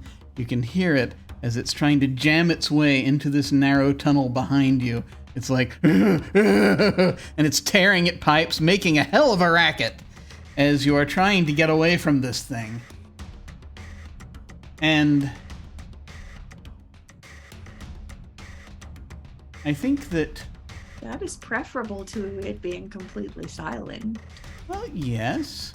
Yes, I mean, there is that. I think that as you're kind of doing this, you will find that this tunnel, as you're that is starting to snake around, you can hear this thing behind you trying to get at you, is going to open up into a chamber. Mm-hmm. And standing guard in that chamber are a couple of wax knights. Lovely. Wax figures, or what look like wax figures. Actually candle wax, melted candle wax, all up and down these humanoid shapes of people. But you can make out their features because, of much of it. And you see one of them draw a sword. I've seen things like this before, haven't I? You have, I think. One of them is drawing their sword, as they were just passing through this chamber, and they look over and they point a sword and see you starting to try to emerge into this chamber. He just sort of tilts their head, points their sword towards you and says, "Oh, I think not." And I think that is a good place for us to go to break. Let us take a break. We will be back in a few minutes. I'm going to play. I have an older interview I found. We're going to play, and we'll be back shortly to see what happens. See you in a little bit. Welcome to the break. I have Trooper SJP with me today to talk about all manner of things. Hello. Hello, hello. Yay. All manner of things. All manner of things. But one thing I wanted to start out with, though, is just you do streaming and a great deal of RPGs. How did you get into streaming in the first place? It must have been 5 or so years ago when I was watching Geek and Sundry, and that's what got me into streaming. I mean, I wasn't one of the old video game Twitch folks. I got into it through RPGs, and I was watching Geek and Sundry, and that sort of led me to Hyper, which led me to one particular. And I was doing sort of community stuff, and that led me to one of their GMs, and I became a mod in her channel, and Random Tuesday, she's great.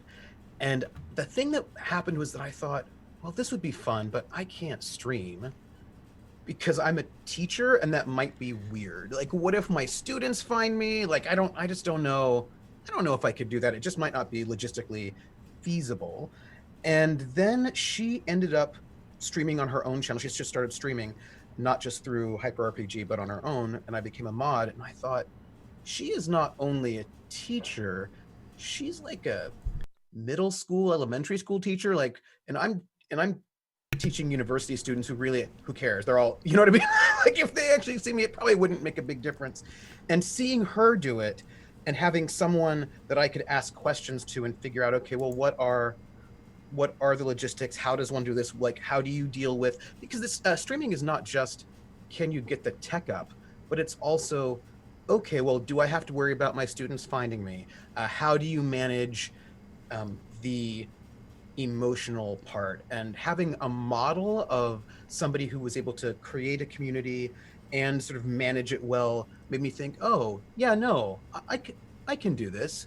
And I started off easy mode, doing streaming through my PS4, because the PS4 has a button, and I don't actually have to know. I didn't have to know how to do OBS or anything like that, and that just started it. And from there, I figured out how to do OBS, and then from there, like little bit by little bit, I was able to work through it. And I mean, what's interesting to me is that it's a much larger. There's a lot more to it than one might initially think. Especially, are you going to have a Discord and sort of try to do community building through that as well on top of it? Will you do games, RPGs? How are you going to sort of think about getting art or not for sort of setting everything up? What kind of experience do you want to have? And I suppose, what kind of streamer do you want to be? And I learned that there are these streamers who play, I don't know, Fortnite, and they have 18 million viewers every time they show up, and they also stream 80 hours a week. And I was like, no, I don't want to do that. That won't be that is interesting, but not interesting for me. And people always say things like, oh, if you want to be more popular, you could stream these things. And I was like, Yeah. I'm going to stream what's interesting. And then I think what's great about that is that you then cultivate a community who is there for that. And then you can stream the kinds of things that you're interested in and get a community of people who are also interested in those things. And it's just nicer. Cool. Now, I see that, speaking of getting into streaming communities, I was looking through your website, and I see that you did a newsletter for one of the, was it a Hyper RPG show? It was, yes. It was for their Shadowrun game? Yes. Would you like to talk about it a little bit? Sure. So you know how some people are, there are different types of gamers out there. And I have always been a sort of a character-driven simulationist gamer, whereas I'm really interested in the world itself and how people interact in that world. And one of the things I've always loved to do as a GM is, depending on the setting, is create newspaper stories. Because I like to, rather than having a set plot that I do, I tend to have a world, and there are people in the world who have plots they have going on, but who knows what will happen. And I really like to have a world where the players impact the world both in small and large ways. And I always wondered, well, how do I let the players know in an organic way the ways in which they're impacting the world? And having a newspaper was one of those ways that I would do it, where I would sort of come out with a newspaper every couple of sessions that would sort of mark in these small and subtle ways the ways in which they've impacted the world, as well as have plot hooks. And so for this game, which I loved, I thought, well, what could I do? And what I decided to do was to create a reporter character who was in the world that the show was set in. And I thought, okay, here's a person. The challenge for myself is to write stories based on only what was happening in the public of that game.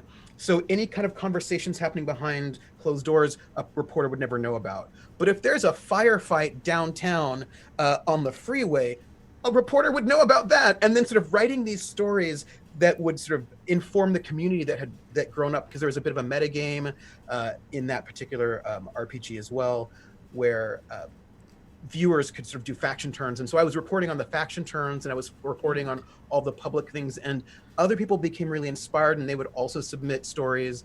And it was just this kind of neat sort of in-game world to show in some ways the ways in which the average person on the street might view Shadowrunners, PCs, and the ways in which that might impact regular folks. And that was really fun. And that was a big project in the end, to sort of put out a newspaper every week. But it was good. It was really good. That was great fun. And that was one of my first my personal big entrance as more than just a viewer for a stream community. It's a very interesting thing, really, because it's just I think it just shows how early on we still are with this whole medium, that it can be that engaging. But I haven't heard of many streams doing something like that as of yet. Yeah. But it's very cool. It's very cool. And it's all about, I think, that's all about player investment, right? Yeah. Or viewer investment, and the different ways in which you can get viewer investment. And I think Hyper RPG does a lot, but a lot of the ways in which shows will generate viewer investment is through donations, but that's not the same thing as having viewers create things. Yeah. And how do you create a show that allows viewers to create things without negatively impacting the campaign? Yeah. Which can happen in all sorts of ways. I mean, I've seen shows where people are able to donate, and donate will get you things, but what that ends up doing is skewing. Like, well, now the players have 18 advantage things, and you're like, well, that's going to be a little bit rough, or trolling happens or whatever. So ways in which you can get a healthy engagement that encourages players to sort of take on the living world and sort of You know what did that actually really well? Hmm? It was Shield of Tomorrow had this Discord channel, which was Shield of Tomorrow was a Star Trek RPG on Geek and Sundry, Hmm? and they had in their Discord they had an RP set of RP channels, and the players would just sort of make up crew members for this Star Trek ship Yeah. that were on different shifts, right? So they were never seen, but they were around. And then the cast, the GMs saw who they were and then noted them down. So like, oh yeah, so the person who's on shift 3 is so-and-so, and would like name check these people that the viewers had sort of created. And ways in which you can interact that way, I think I'm really excited to see how that can go. Me too, absolutely. Very much looking forward to how this whole medium evolves as time goes on. Well, thank you very much for coming and chatting with us for a bit. If folks want to find you online, where should they go? Ooh, you can find me on Twitch at TrooperSJP, which is where I do my streaming. You can find me at Academic Foxhole on Twitter, where I speak randomly about things, inconsistently, intermittently, and oddly, and too verbosely. You can find me in either of those places. We encourage verbosity on this channel. Excellent. All right. Well, folks, I'm going to throw things back over to me, or possibly to a video graphic of some kind if we're still backstage panicking, which we probably are. But in the meantime, we will see you later.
We have returned.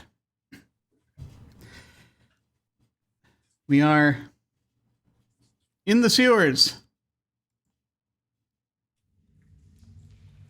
And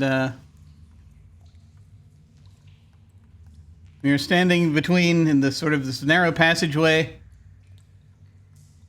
One way leads to the way behind them leads to a big metal person trying desperately to get at them. The way in front of them leads into a chamber with a couple of wax knights in it.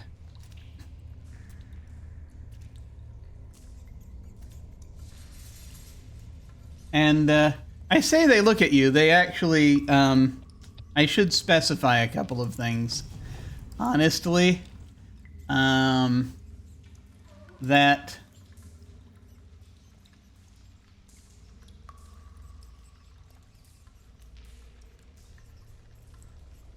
so they look kind of like sort of they're in sort of conquistador looking armor.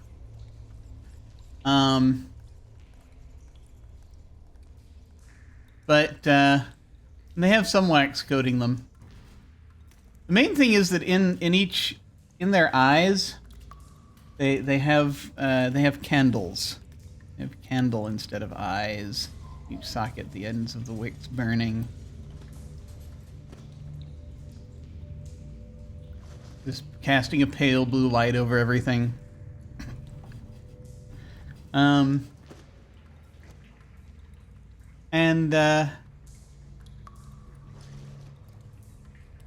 they seem to be able to see you, despite that.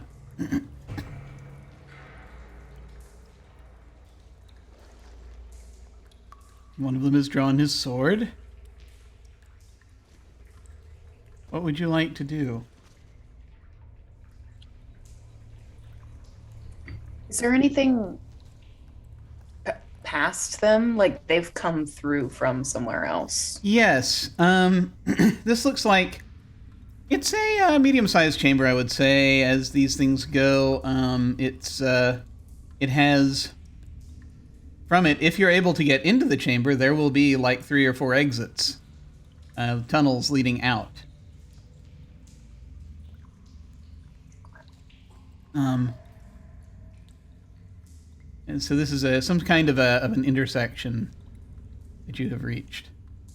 Or maybe about to reach. Possibly, if they let you in. Or if you get in, one way or the other. So basically, as sort of Lila had led you through here, and they're sort of looking at the 3 of you. And kind of shaking their head. The one who stepped forward and spoke is just sort of shaking his head and gesturing with his sword back toward the tunnel you're trying to come out of.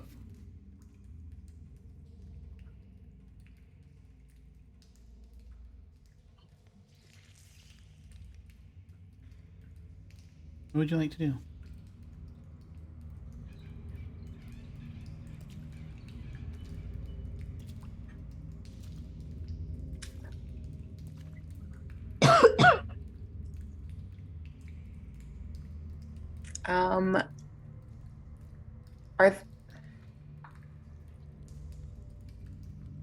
They don't seem to be. It seems to be just all of the 3 of us. They're not. It's not like particularly Lila that they've stopped. Well, I'm trying to remember what happened the last time Lila was down here. I feel like some sort of bargain was struck, but it was mostly just a get out of here bargain, possibly, maybe. Did that happen, or did I dream that? I mean, we caused a lot of commotion in, like, the factory where they make the clockwork cups, I think. Okay. And there was like we sort of skirted around / through the Wax King's territory to get away from that. I think something like that. Yeah. So like this knight does, but again, it's hard because you can't see his eyes. But he does seem to be aiming more toward Lila than the other two of you. He's encompassing all three of you in his sort of gestures, but at the same time, he's like, Lila's probably the one he can see best, if he can see the way people see.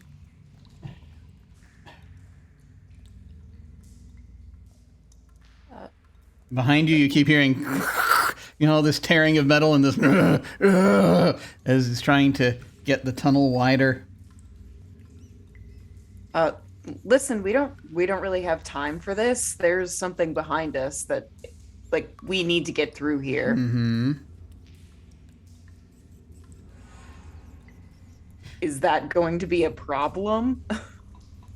I'll say, I'm over Lila's shoulder, I assume, at this point.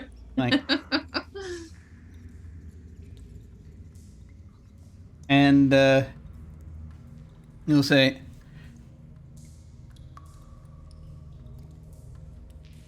anytime you lot come down here, it causes disorder. I don't know. Why are you here again? He says to Lila. You tell me, why am I here again? I'm not even supposed to be here. Right.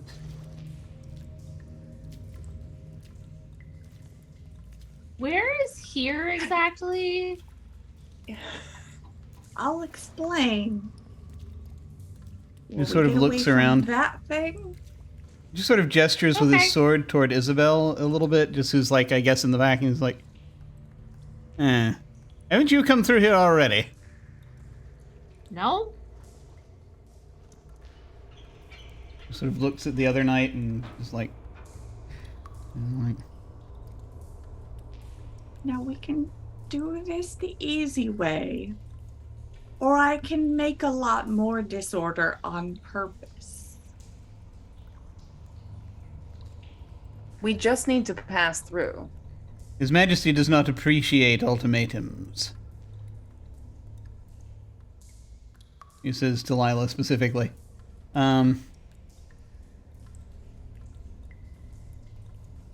I don't appreciate having a sword pointed at me, but sometimes we have to deal with things that are less than pleasant.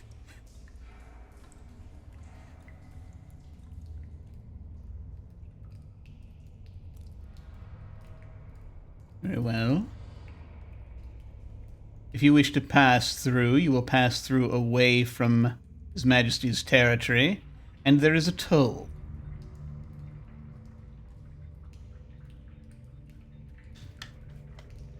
Isabel's getting out her wallet.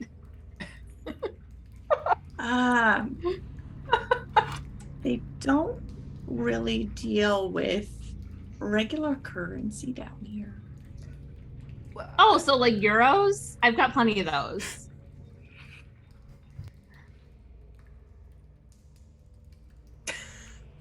I think some of the laughter is in character. I think,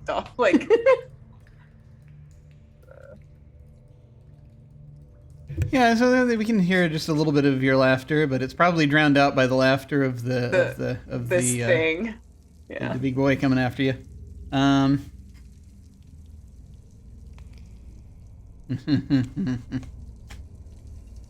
Always a toll.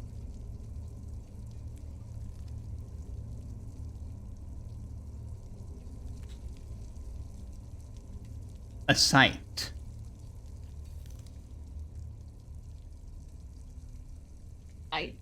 A beautiful sight. Don't have that in my wallet, and I slowly put my wallet back. We don't have many vistas down here. If you have a sight of a vista you would like to surrender, then you may go through.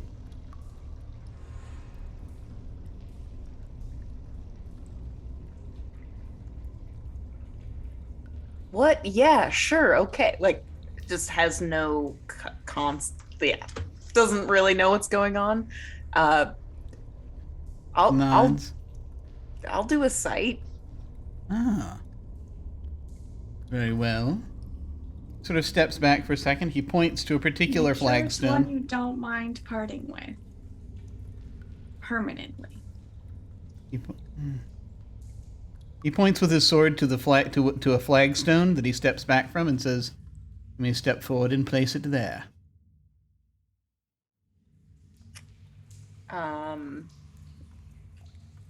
Yeah, I'll kind of like inch around Lila and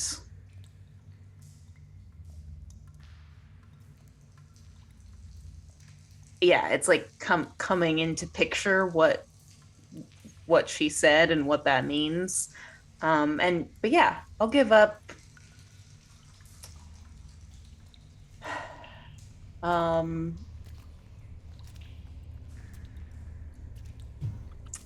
I'll give up like a coast, like looking out off the Washington coast. Okay. So you step out sort of onto the flagstone. You bring this to mind. Washington coast. Where were you at the time? And I mean, you don't have to give me. I don't mean what municipality or anything, but I mean, what was it like where you were standing? That too. Yeah, you can if you like. It is. Well, it's the Pacific Northwest, so it's like it's not a beach. It is like truly a coast, and I think it's like the view at the end of a hiking trail, and it's one that Dawson maybe went on with like. She doesn't have a lot of not a lot of people who would invite her out to something like this, and it's not something that she'd like necessarily plan to go on, but she was like invited by maybe a more outdoorsy coworker who she likes and respects, and so has gone on this, and it's this like as you hit the top of this hiking trail, it ends on like a cliff, and you can see down to the ocean and out across, and there's like, as is very common on the in the Pacific Northwest coastline, there's like an island that's just offshore that has some like higher mountains and trees all over it. And if you look really close, you can see there's deer like wandering through the trees of this coast, or of this island. Excellent. And that's the site. Is it kind of a sort of a rocky trail, or is it more sort of dirt? It's or like it's grass? probably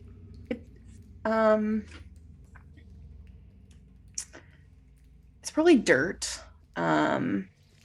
It had been rocky, but like it's mostly like packed down because it's a pretty well worn trail. There are like trees that have kind of been knocked over or like fall, so you do have to kind of like climb, like especially right up here on the coastline, or like on the end of this trail, you have to kind of like crawl around big boulders and over tree branches and stuff. Oh, nice. So after a moment, you bring this to mind. You can kind of like are sort of smelling the coastal breeze a little bit, and you feel in your hand one of the branches, a smaller branch, and you look down and you see that you're holding this branch in your hand as you're remembering everything.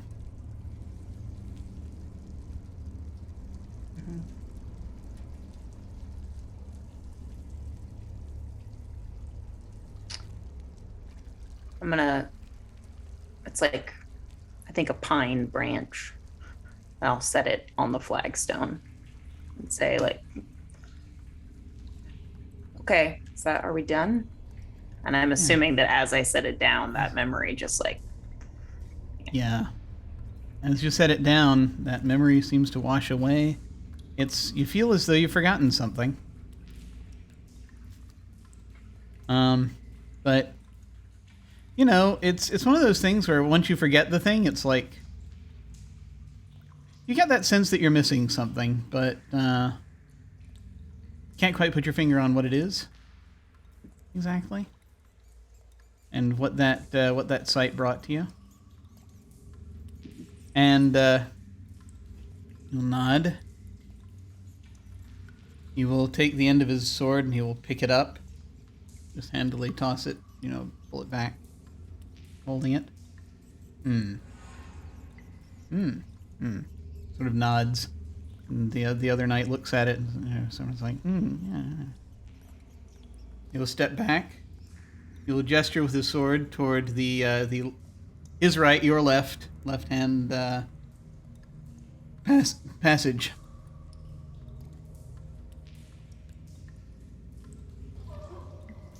You'd best hurry. The patrols are coming out. 'Tis about time for that. Good to know. You all step through? Yeah. So, you hear this reverberating down from above as you are coming through this chamber, and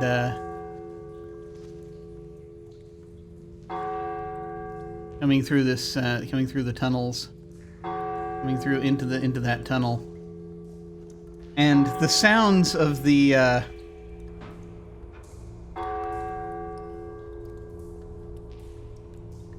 sounds of that beast that was following you subside.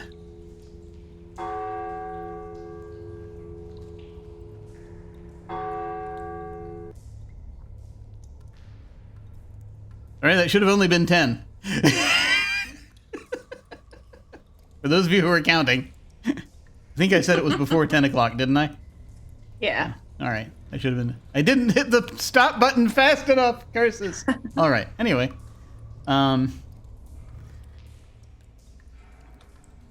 So...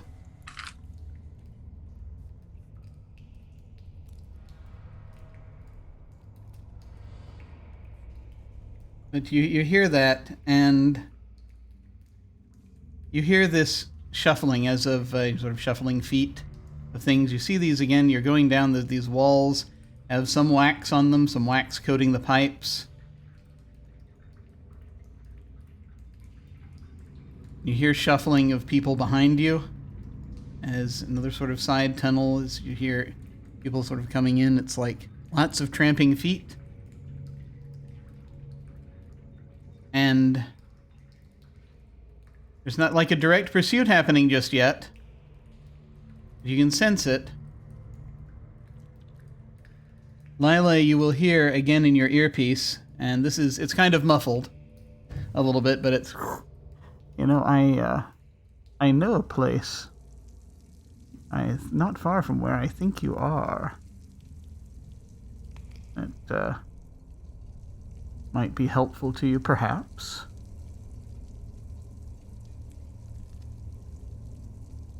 Do I recognize this voice? It's a little distorted, but you think this might be the voice of the broadcast? Okay. Possibly. Well, it's hard to say. He sounds different. Oh. But it could be the same one. Well, it has been a while. Yeah. I imagine. Although that's right, he changed his voice in front of you. I forgot. But yeah.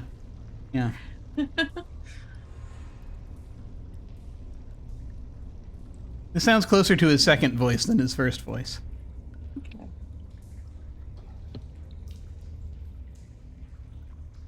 Would you like directions? That depends. What's it going to cost me? Oh, I just want to... Oh, believe me, I'm not charging anything for this one. I just want to see what happens. Entertainment. It is my business. Yeah, Lila is talking to nobody right now, by the way, Yeah. just so folks Yeah. are aware.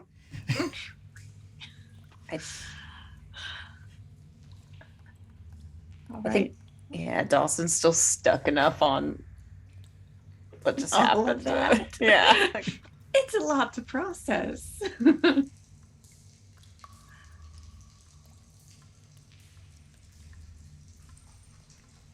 Are you game?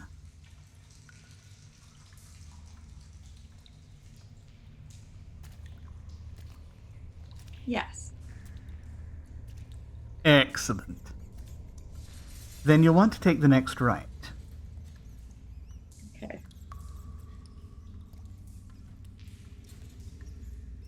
I will take so- the next right. Dawson and Isabel, Lila seems to be moving ahead, seems to be going in a particular direction through these warrens. Seems to suddenly know where she's going. Yeah, I mean, the Candle Knight had implied that she had been here before. Mm-hmm. Yes. He did. And I believe I promised an explanation, so I will try to walk and talk. Ah, excellent. Sorkin mode engaged. Yeah. Yes. Oh no, no, we'll end up in the same place. We'll just go in a big circle. Yeah. That's, oh man, I'm rewriting my madness talent. Sorry. Now that we, I mean, if you ever look at the architecture of the Mad City as a whole, I mean, anyway. It goes in a circle anyway. Yeah. So Lila will give you a kind of a quick rundown. It's a parallel world inhabited by nightmares that are very much aware of our presence, and the city is shaped like a clock. There's 13 hours on the clock. It's 10 o'clock now, so we have 3 hours left until the city rearranges itself. And she'll kind of wrap up by saying, and whatever you do, I would advise against asking any hot dog vendors to make you one with everything. I don't know what will happen, but they could probably do it, and it will cost you. That's some oddly specific advice.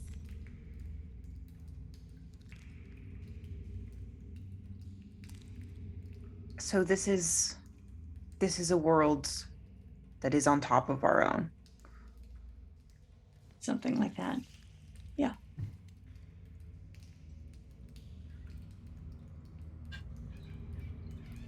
I think Dawson just immediately locks into what everything that's happening and is trying to get as many details as possible. So maybe doesn't hear the rest of the explanation about.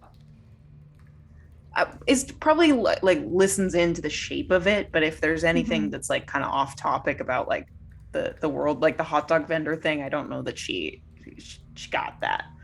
She's just is maybe actually pulls out a piece of paper and is trying to walk and write at the same time.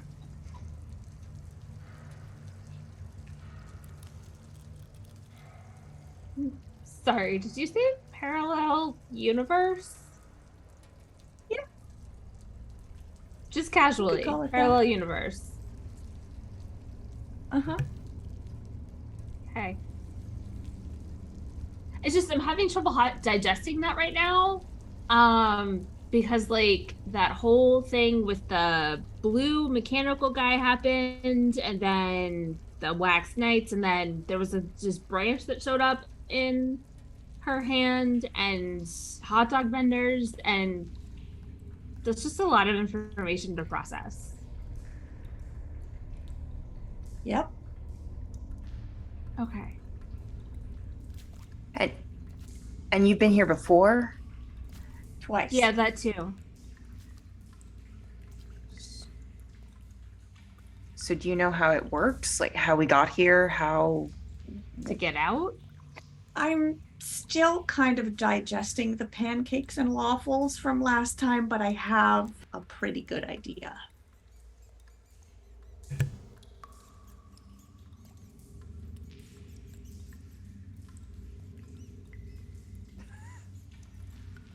Yeah, just like the. Huh? Isabel's My map might be a has little stopped out of working. date. Yeah.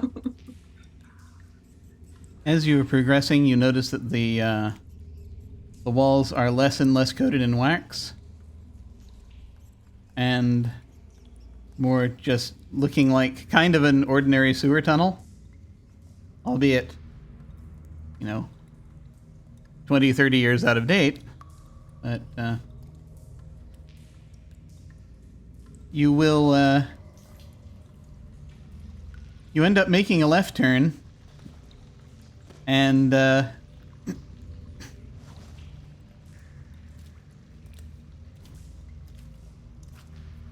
Lila will hear.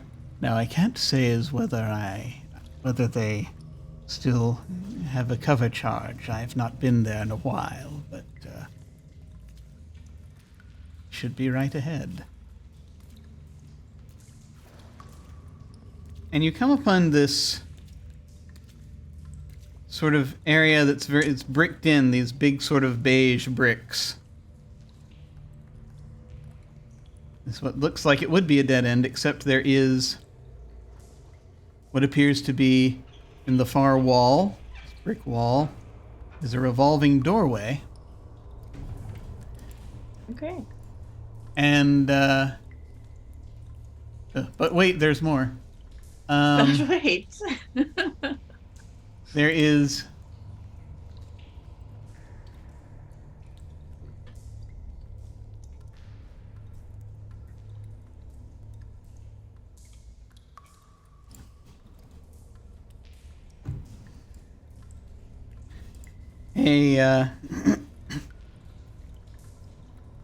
a sign above it, this kind of neon sign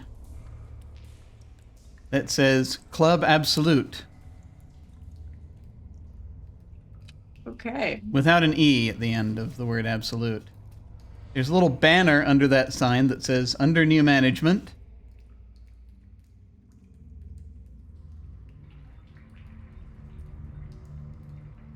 And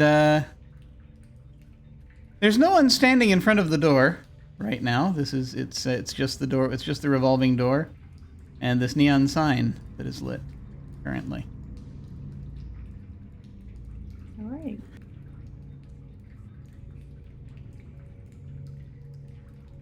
Well, This. Do you know this place? Or is there a reason we're here?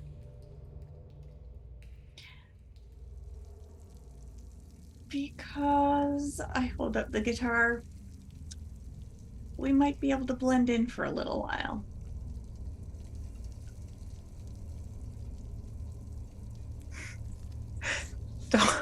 Dawson will look at you and then look at like Sara. Like, I'm assuming even if you're travel, or sorry, not Sara, Izzy.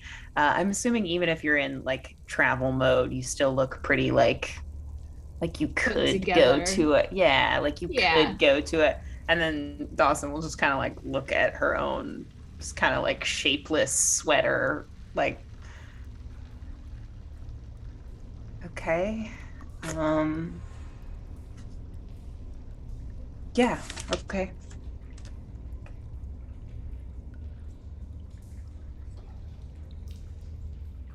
And I'll go in. All right. So, as he dangerously tries to make sounds.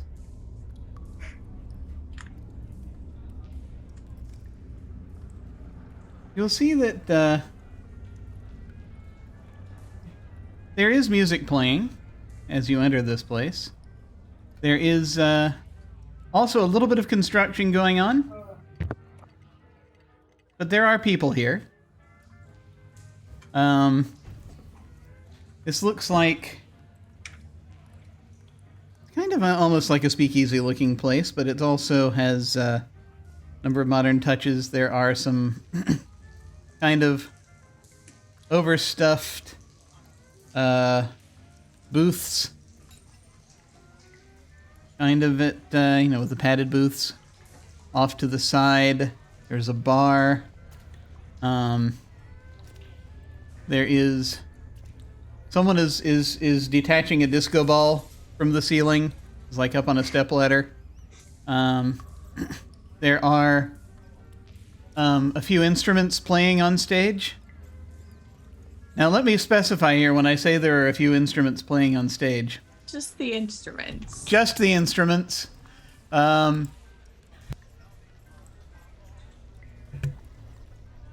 No actual people appear to be playing them.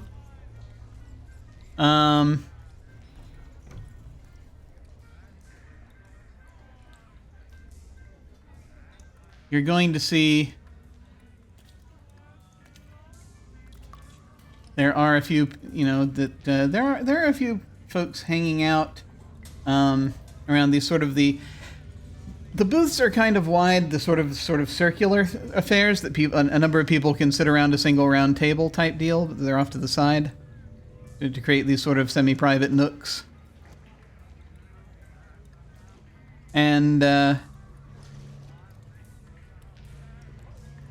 you will see that, out of curiosity, in what order do you enter?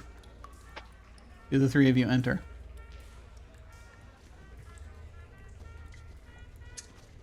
I think Dawson is last. Yeah, Izzy will follow Lila. Okay. All right. There are people carrying drinks back and forth, that kind of thing. But Lila enters, and folks sort of just kind of will glance, sort of look her up and down for a second. But Izzy, when you come in,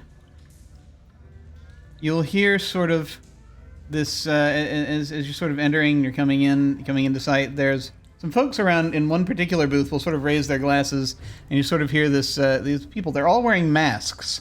They kind of raise their glasses, and they're like, "Hey!" Hey. And I wave at them, even though I have no idea what's happening. And there's little to no reaction to Dawson as Dawson enters. But Isabel, you will sort of look at them, and it's funny because the masks are very shiny, kind of like they're made of reflective material. And you're not sure if they're supposed to be like animal masks or what, but as you get closer, not necessarily as you approach them, but as you come in, you see that it looks for a moment like it's a group of about maybe half a dozen people, and three of them look like you. Huh. At least, and it changes as you. It's kind of like, as you're looking at a kaleidoscope almost as you're passing it, where it's like they will shift into different iterations of you. Yep. Yep, that's not weird. But they look good. I will mention. They seem very pleased to see you. Better than I look right now for having sprinted through, like, dirty tunnels and had this encounter on the train and all that, I imagine. Yes. So. Very much so. Yeah.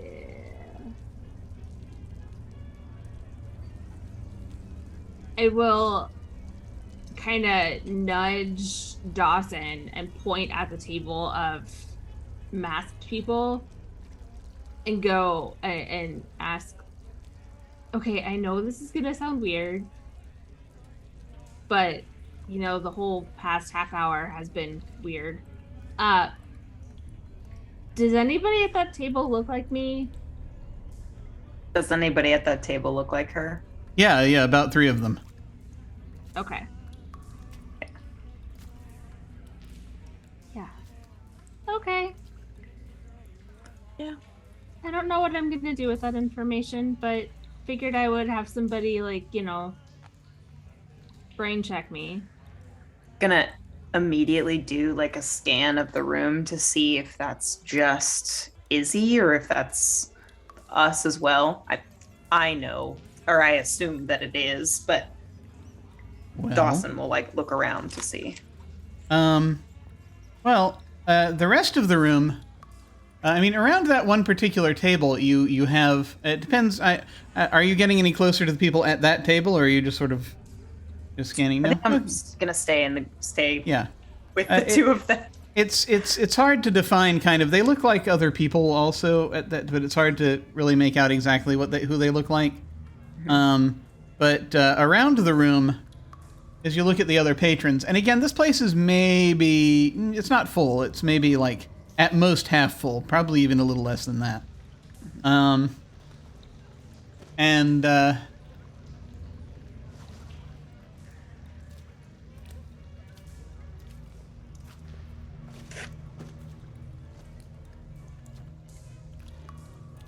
You see that there are.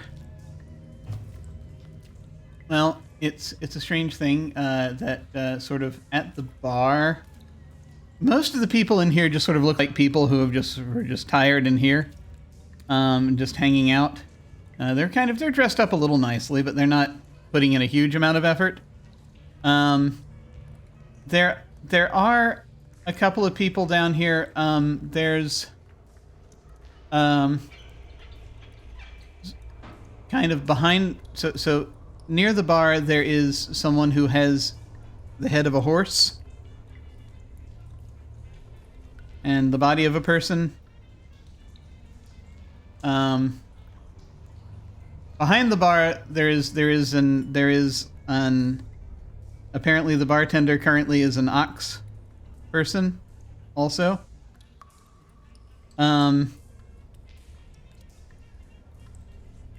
There are musical instruments that seem to be walking back and forth a little bit in here. There's like a cello kind of drunk in the corner, looking sort of tipsy and occasionally plucking at strings. You see there are a few horns, trombones, and what have you. Some of them are playing right now on stage, but they also seem to be people somehow. By which I mean, most of them is devoted to being the instrument, but they have anthropomorphic features as well. Arms, legs, things like that.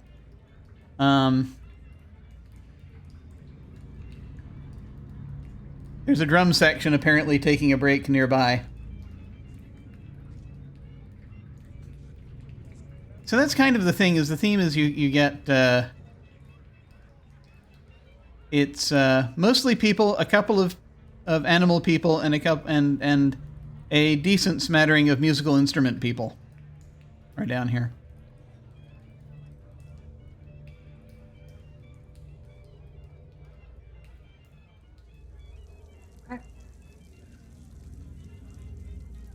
And all the people currently doing construction work look just like regular human type people.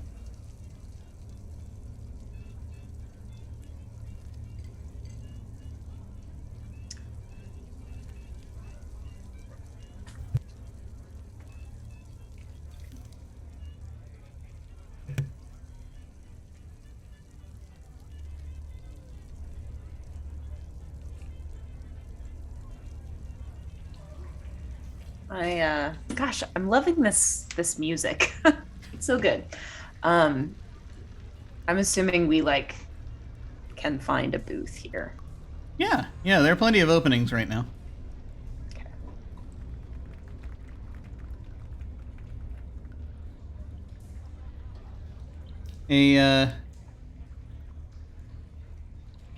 A wait person will come by. She'll come by with sort of a tray with flowers, with a vase of flowers and a couple of martinis on it, and smattering of martinis on it. And as you all sit down, presumably all of you are sitting down. I don't know. Are you or? She'll come by. Let me ask also a brief question, just so that I will know. Is there any particular group or interest of people that you want to sit near, or are you just trying to sit as far away from everyone as you can?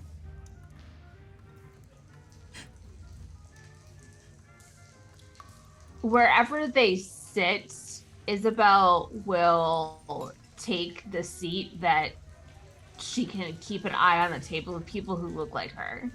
Okay. Yeah, they will wave at you from time to time. I will hesitantly wave back. They seem happy about that. I was actually gonna say if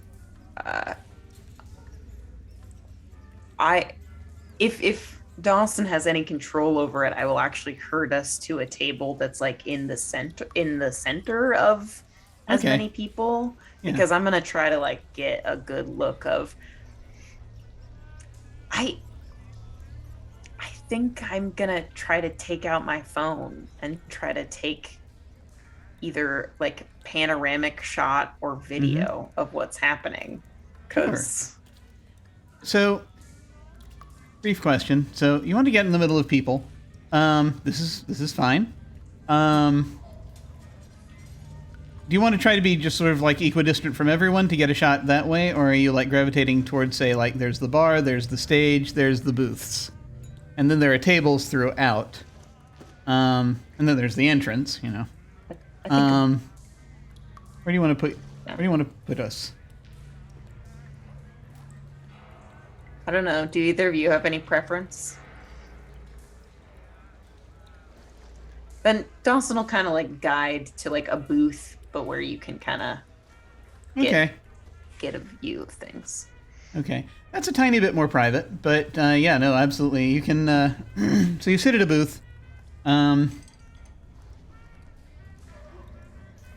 There's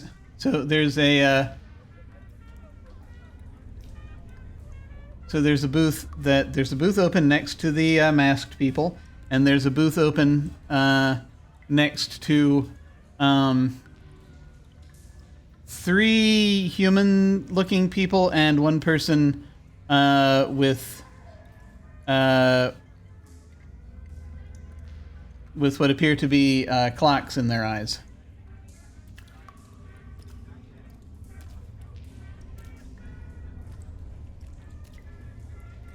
Which group do you want to sit closer to?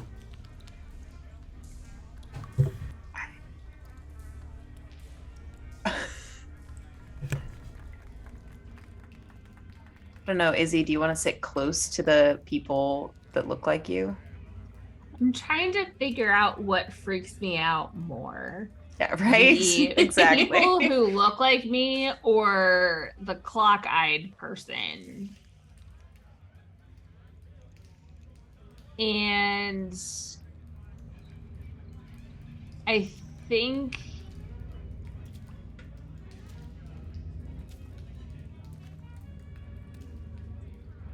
the people who look like her freak out Izzy more.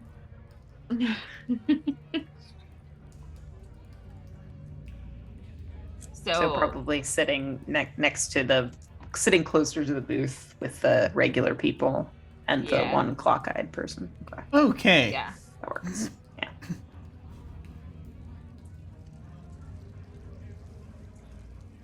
So,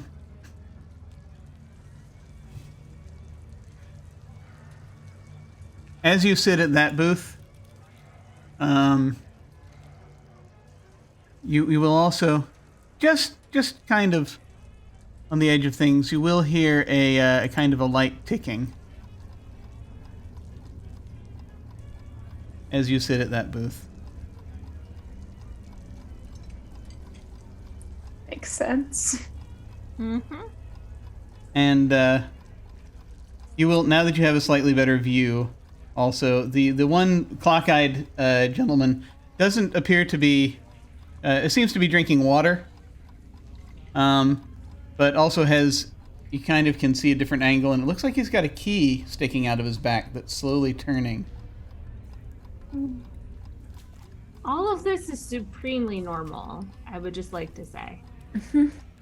Yeah, so he can't sit back in the booth. He has to sit forward. Or here. Yeah. Pretty normal.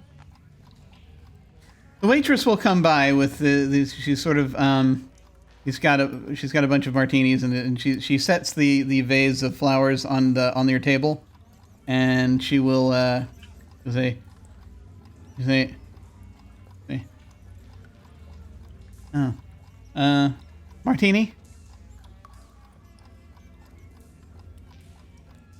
I will look to Lila, like, Sure. okay.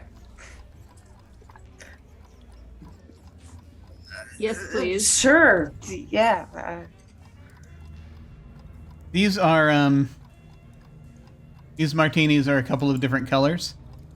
There are green ones, and there are sort of pinkish red ones.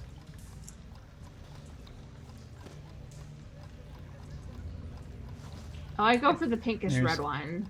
There is one blue one, kind of near the middle. I still go for the pinkish one. Pinkish red? Pinkish red. Okay. I'm gonna take a green one. The one blue one seems suspicious. Yeah. Okay. All right. All right.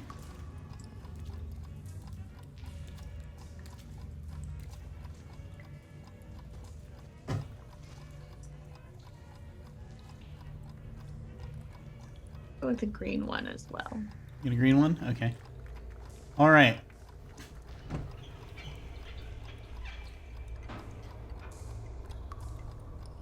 Can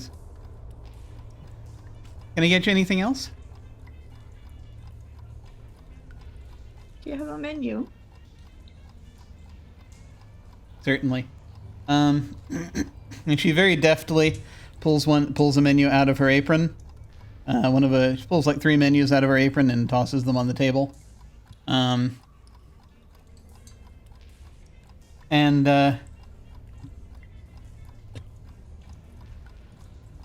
she says, "I'll be back in a little bit." Just yeah, and she'll continue carrying this tray around this place.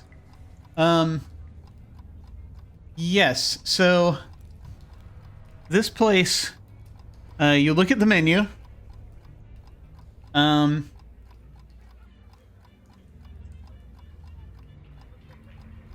You are.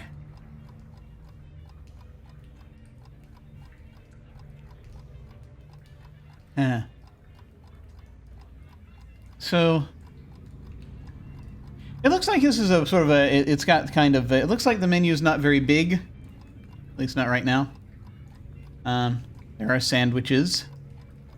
There is soup. The drink menu is a little more extensive. But as you sort of, if you anyone who is looking at the drink menu, you will each find that the drink menu seems to favor the kinds of drinks that you like. What I'm saying here is that the menu is different for each of you.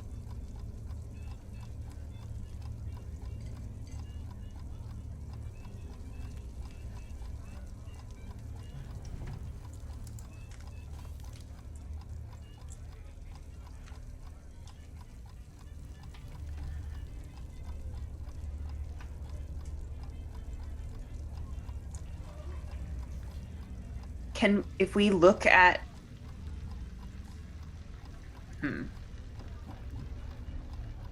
So I've definitely like taken out my phone and I'm like trying to surreptitiously get snapshots. Sure. If I look at Lila's menu, does it look like mine? Or does it look like hers? When you look over at Lila's menu,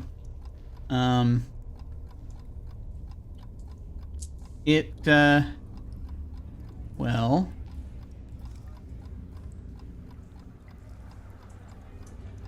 I kind of will need to know how you're doing it. Are you sort of like leaning over? Are you waiting for her to put it down? Are you reading the back of it while she's got it flipped to the other side? How are you doing it? I think it's up a perfectly good menu. It's got anxiety. Yeah. I think as soon as I realize, like, oh, these are all drinks that I like, that's strange. I will kind of like lean over, like into her almost, if I need to get. Yeah, as you start leaning, and Lila will notice this as well. I'm imagining you're to Lila's left for whatever reason. It's like the left side of the menu is starting to change to the drinks that you like. That's so It's cool. got anxiety. Oh my gosh, that's all right. That just like sets her off, like throws down the menu. I'm gonna pull notes out of my bag. I have to I think it's at that point that I notice like my hands are still bleeding from pulling open the train car. Yes. And I have to kind of like, I'm dripping blood on the table, and I realize it. Napkin. Yeah. Just like but then I'm gonna start like immediately just start scribbling notes and like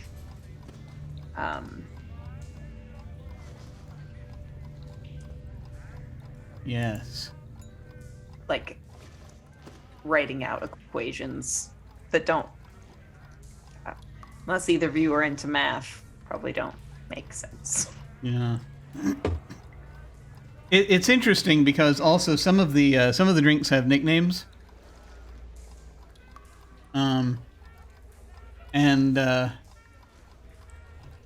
You're going to be seeing drinks that are like, and I'm just throwing these out. I don't know what pretty. Feel free to tailor these in your mind to something that your character likes better. But there's attention whiskey. There is the strategic screwdriver. There is the there is the partying colada. There is the there are several things like these. Like the popular sour.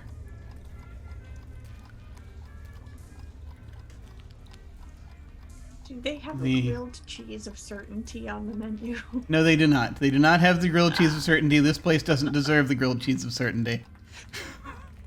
That's fair. But they do have. Intermezzo wine.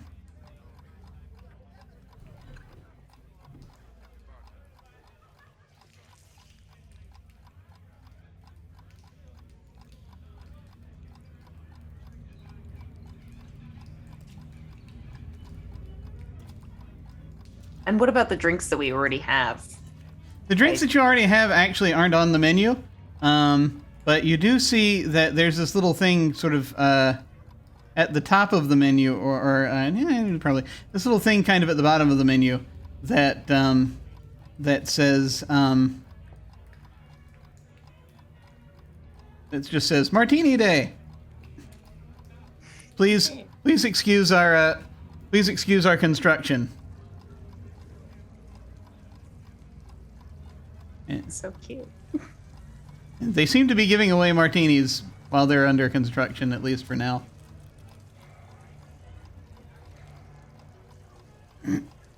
Are there prices on the menu? So, yeah,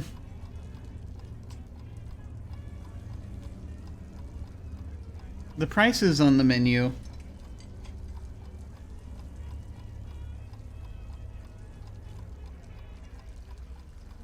Yeah, there are prices, and it's like you've got sort of a slash before. It's like there's each item has two prices, I will say.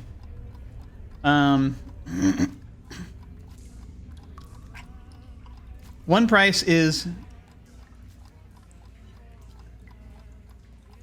trying to think, there has some sort of strange symbol in front of it, and are just whole numbers. And it's like the lowest number you see is 1, and the highest number you see is like, on this menu, is like 20. Behind the slash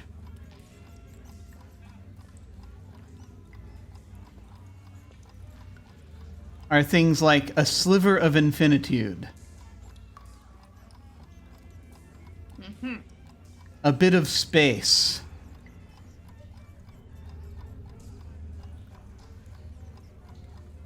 Okay. a well-built device, things like that.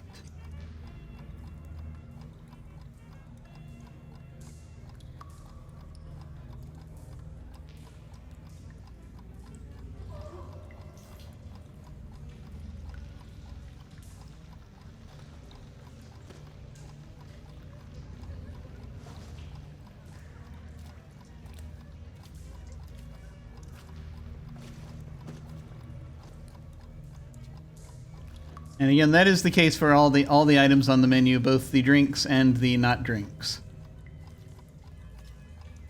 I have a very important question. Yes. Are there curly fries on the menu?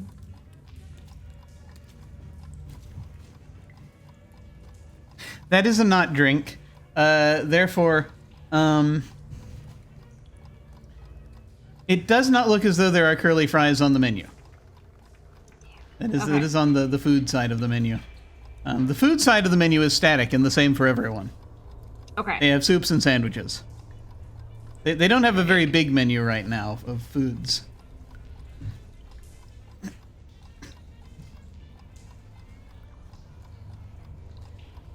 I will say that as you folks are sort of pondering the menu, trying to decide what you want, the group of masked people get up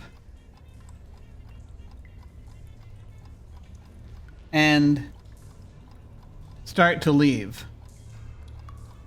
As they get closer to your table, they appear to look like whomever they are standing closest to. But there are always three of them that are going, at least three of them that look like Isabel. But as they get closer to your booth, some of them look like Lila, some of them look like Dawson. When they actually are passing your booth, you have basically 2 Lilas, a Dawson, and 3 Isabels. And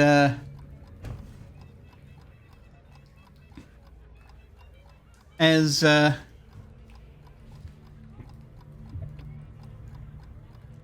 one of the Isabels is going to stop by this table, by your table, and just sort of lean forward conspiratorially, and we'll sort of say, hey, we're getting ready to get out of here, but we know where you can find all kinds of fries if you're interested. Okay, where? We're gonna head over to the bazaar. All Wanna come? right.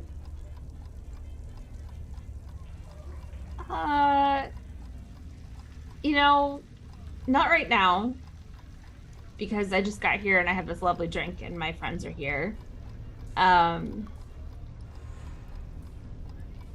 But which direction is the bazaar in? Right now, it's probably. Let me see. And she sort of looks over her shoulder at one of the other Isabels. Where's the bazaar right now? And the one of the other Isabels will turn and say, it's oh, it's just a little bit. Oh, it's pretty close. It's just a little bit. You just go up top, and it's a little bit counterclockwise from here. Okay. Thank you for the tip. Sure.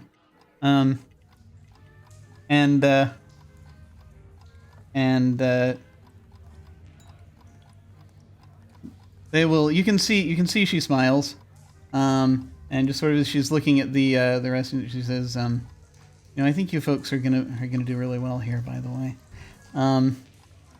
and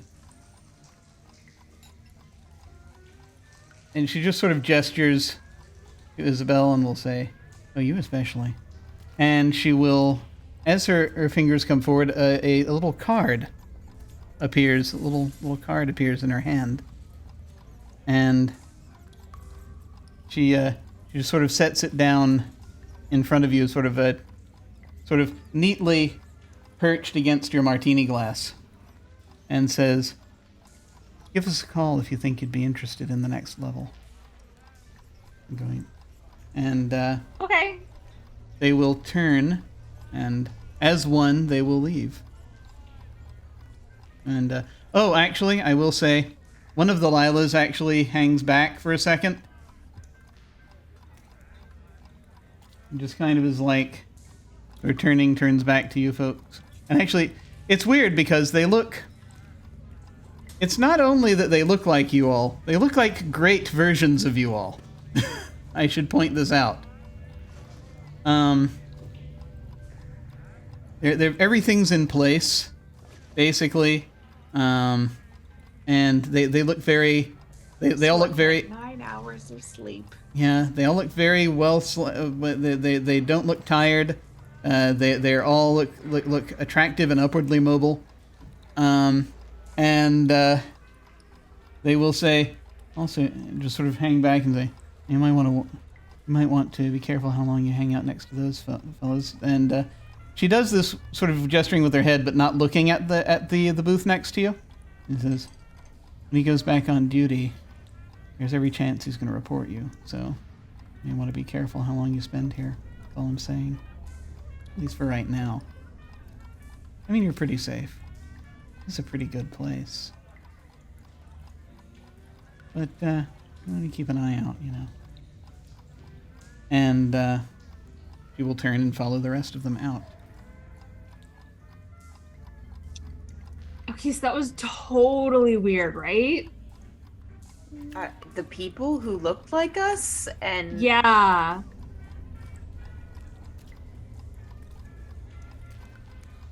Here. What does the card say?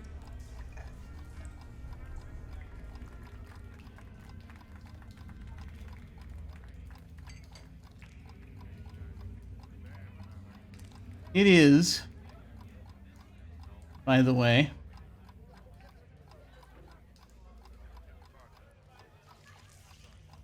a very nice looking little business card. Also sort of, how does one describe it? Kind of fun looking, almost, but it's this kind of delightful sort of, almost, not exactly laminated, but sort of eggshell white with a raised surface. It's got a little watermark on it.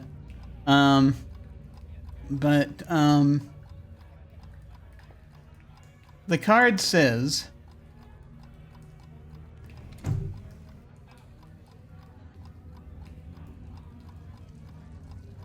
the Society of Angles. Be your best possible self. And there is a phone number on it. And I think that is a good place for us to call it for the night.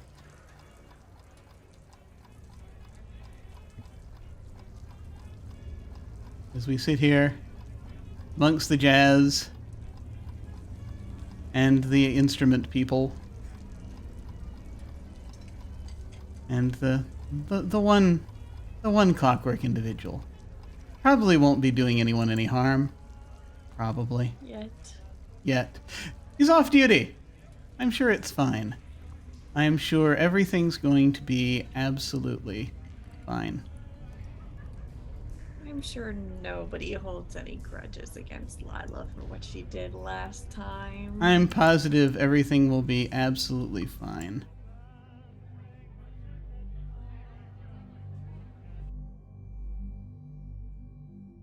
So, we have come to the end of our time for this evening.